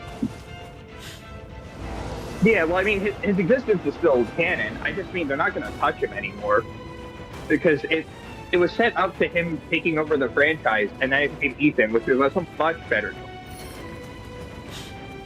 But then you have Leon is like Helena's like, you gotta get that back to her, right? And Leon's like, someday. And then he pockets Ada's like makeup kit, and he's like, I gotta get this back to her. And then Chris ends with well, Chris obviously he's got his time in this where he starts up his own company at the end of 6 that we now know as Blue Umbrella. No, they actually scouted him out, not Well, more he made him. To be honest, I don't know anything about Blue Umbrella. I'm trying to remember the ending for 6, and I know the ending of 6 is he walks into the bar, and then there's a bunch of DSAA guys that are around him. It's like, yep, time for another one, boss. And then time skip. He's now with Blue Umbrella, so I wasn't sure if he left to make it or if he was scouted by Blue Umbrella. All I know is that he becomes Blue Umbrella, and then he just does his other stuff. I like the Resident Evil plot of the lore. I kind of stopped following it once 8 happened, and Chris. Don't let that flame get near the smoke. To me, Chris is just someone who's doing his own thing somewhere. He shows up. He shows up harassing Leon to continue the Redfield bloodline. It'll be so funny if they retconned Chris having a third sibling, or a second sibling, and that sibling had a kid. The thing I have to like, I have to like ask the question: when did that meme even start? Like, Leon, you must continue the Redfield bloodline. When they realized that Chris is getting up there in age because he's like 46 and 7, or like 43. God. They realize he's getting up there in age. Remake came out, and then it's like, hey, Leon actually has chemistry with Claire this time around, and it actually, it's in the original. Leon has Charlie Kirk, who is Captain America. And then, like, it's the scene where it's like, what are take away your fence, take away your fence. What type of stomp is that, where you put almost like a fireman, like, breaching a door stomp, but on a zombie's head against a wall? And not only that, he didn't like back up again to like rewind it back up. No, he like the moment he kicked it once,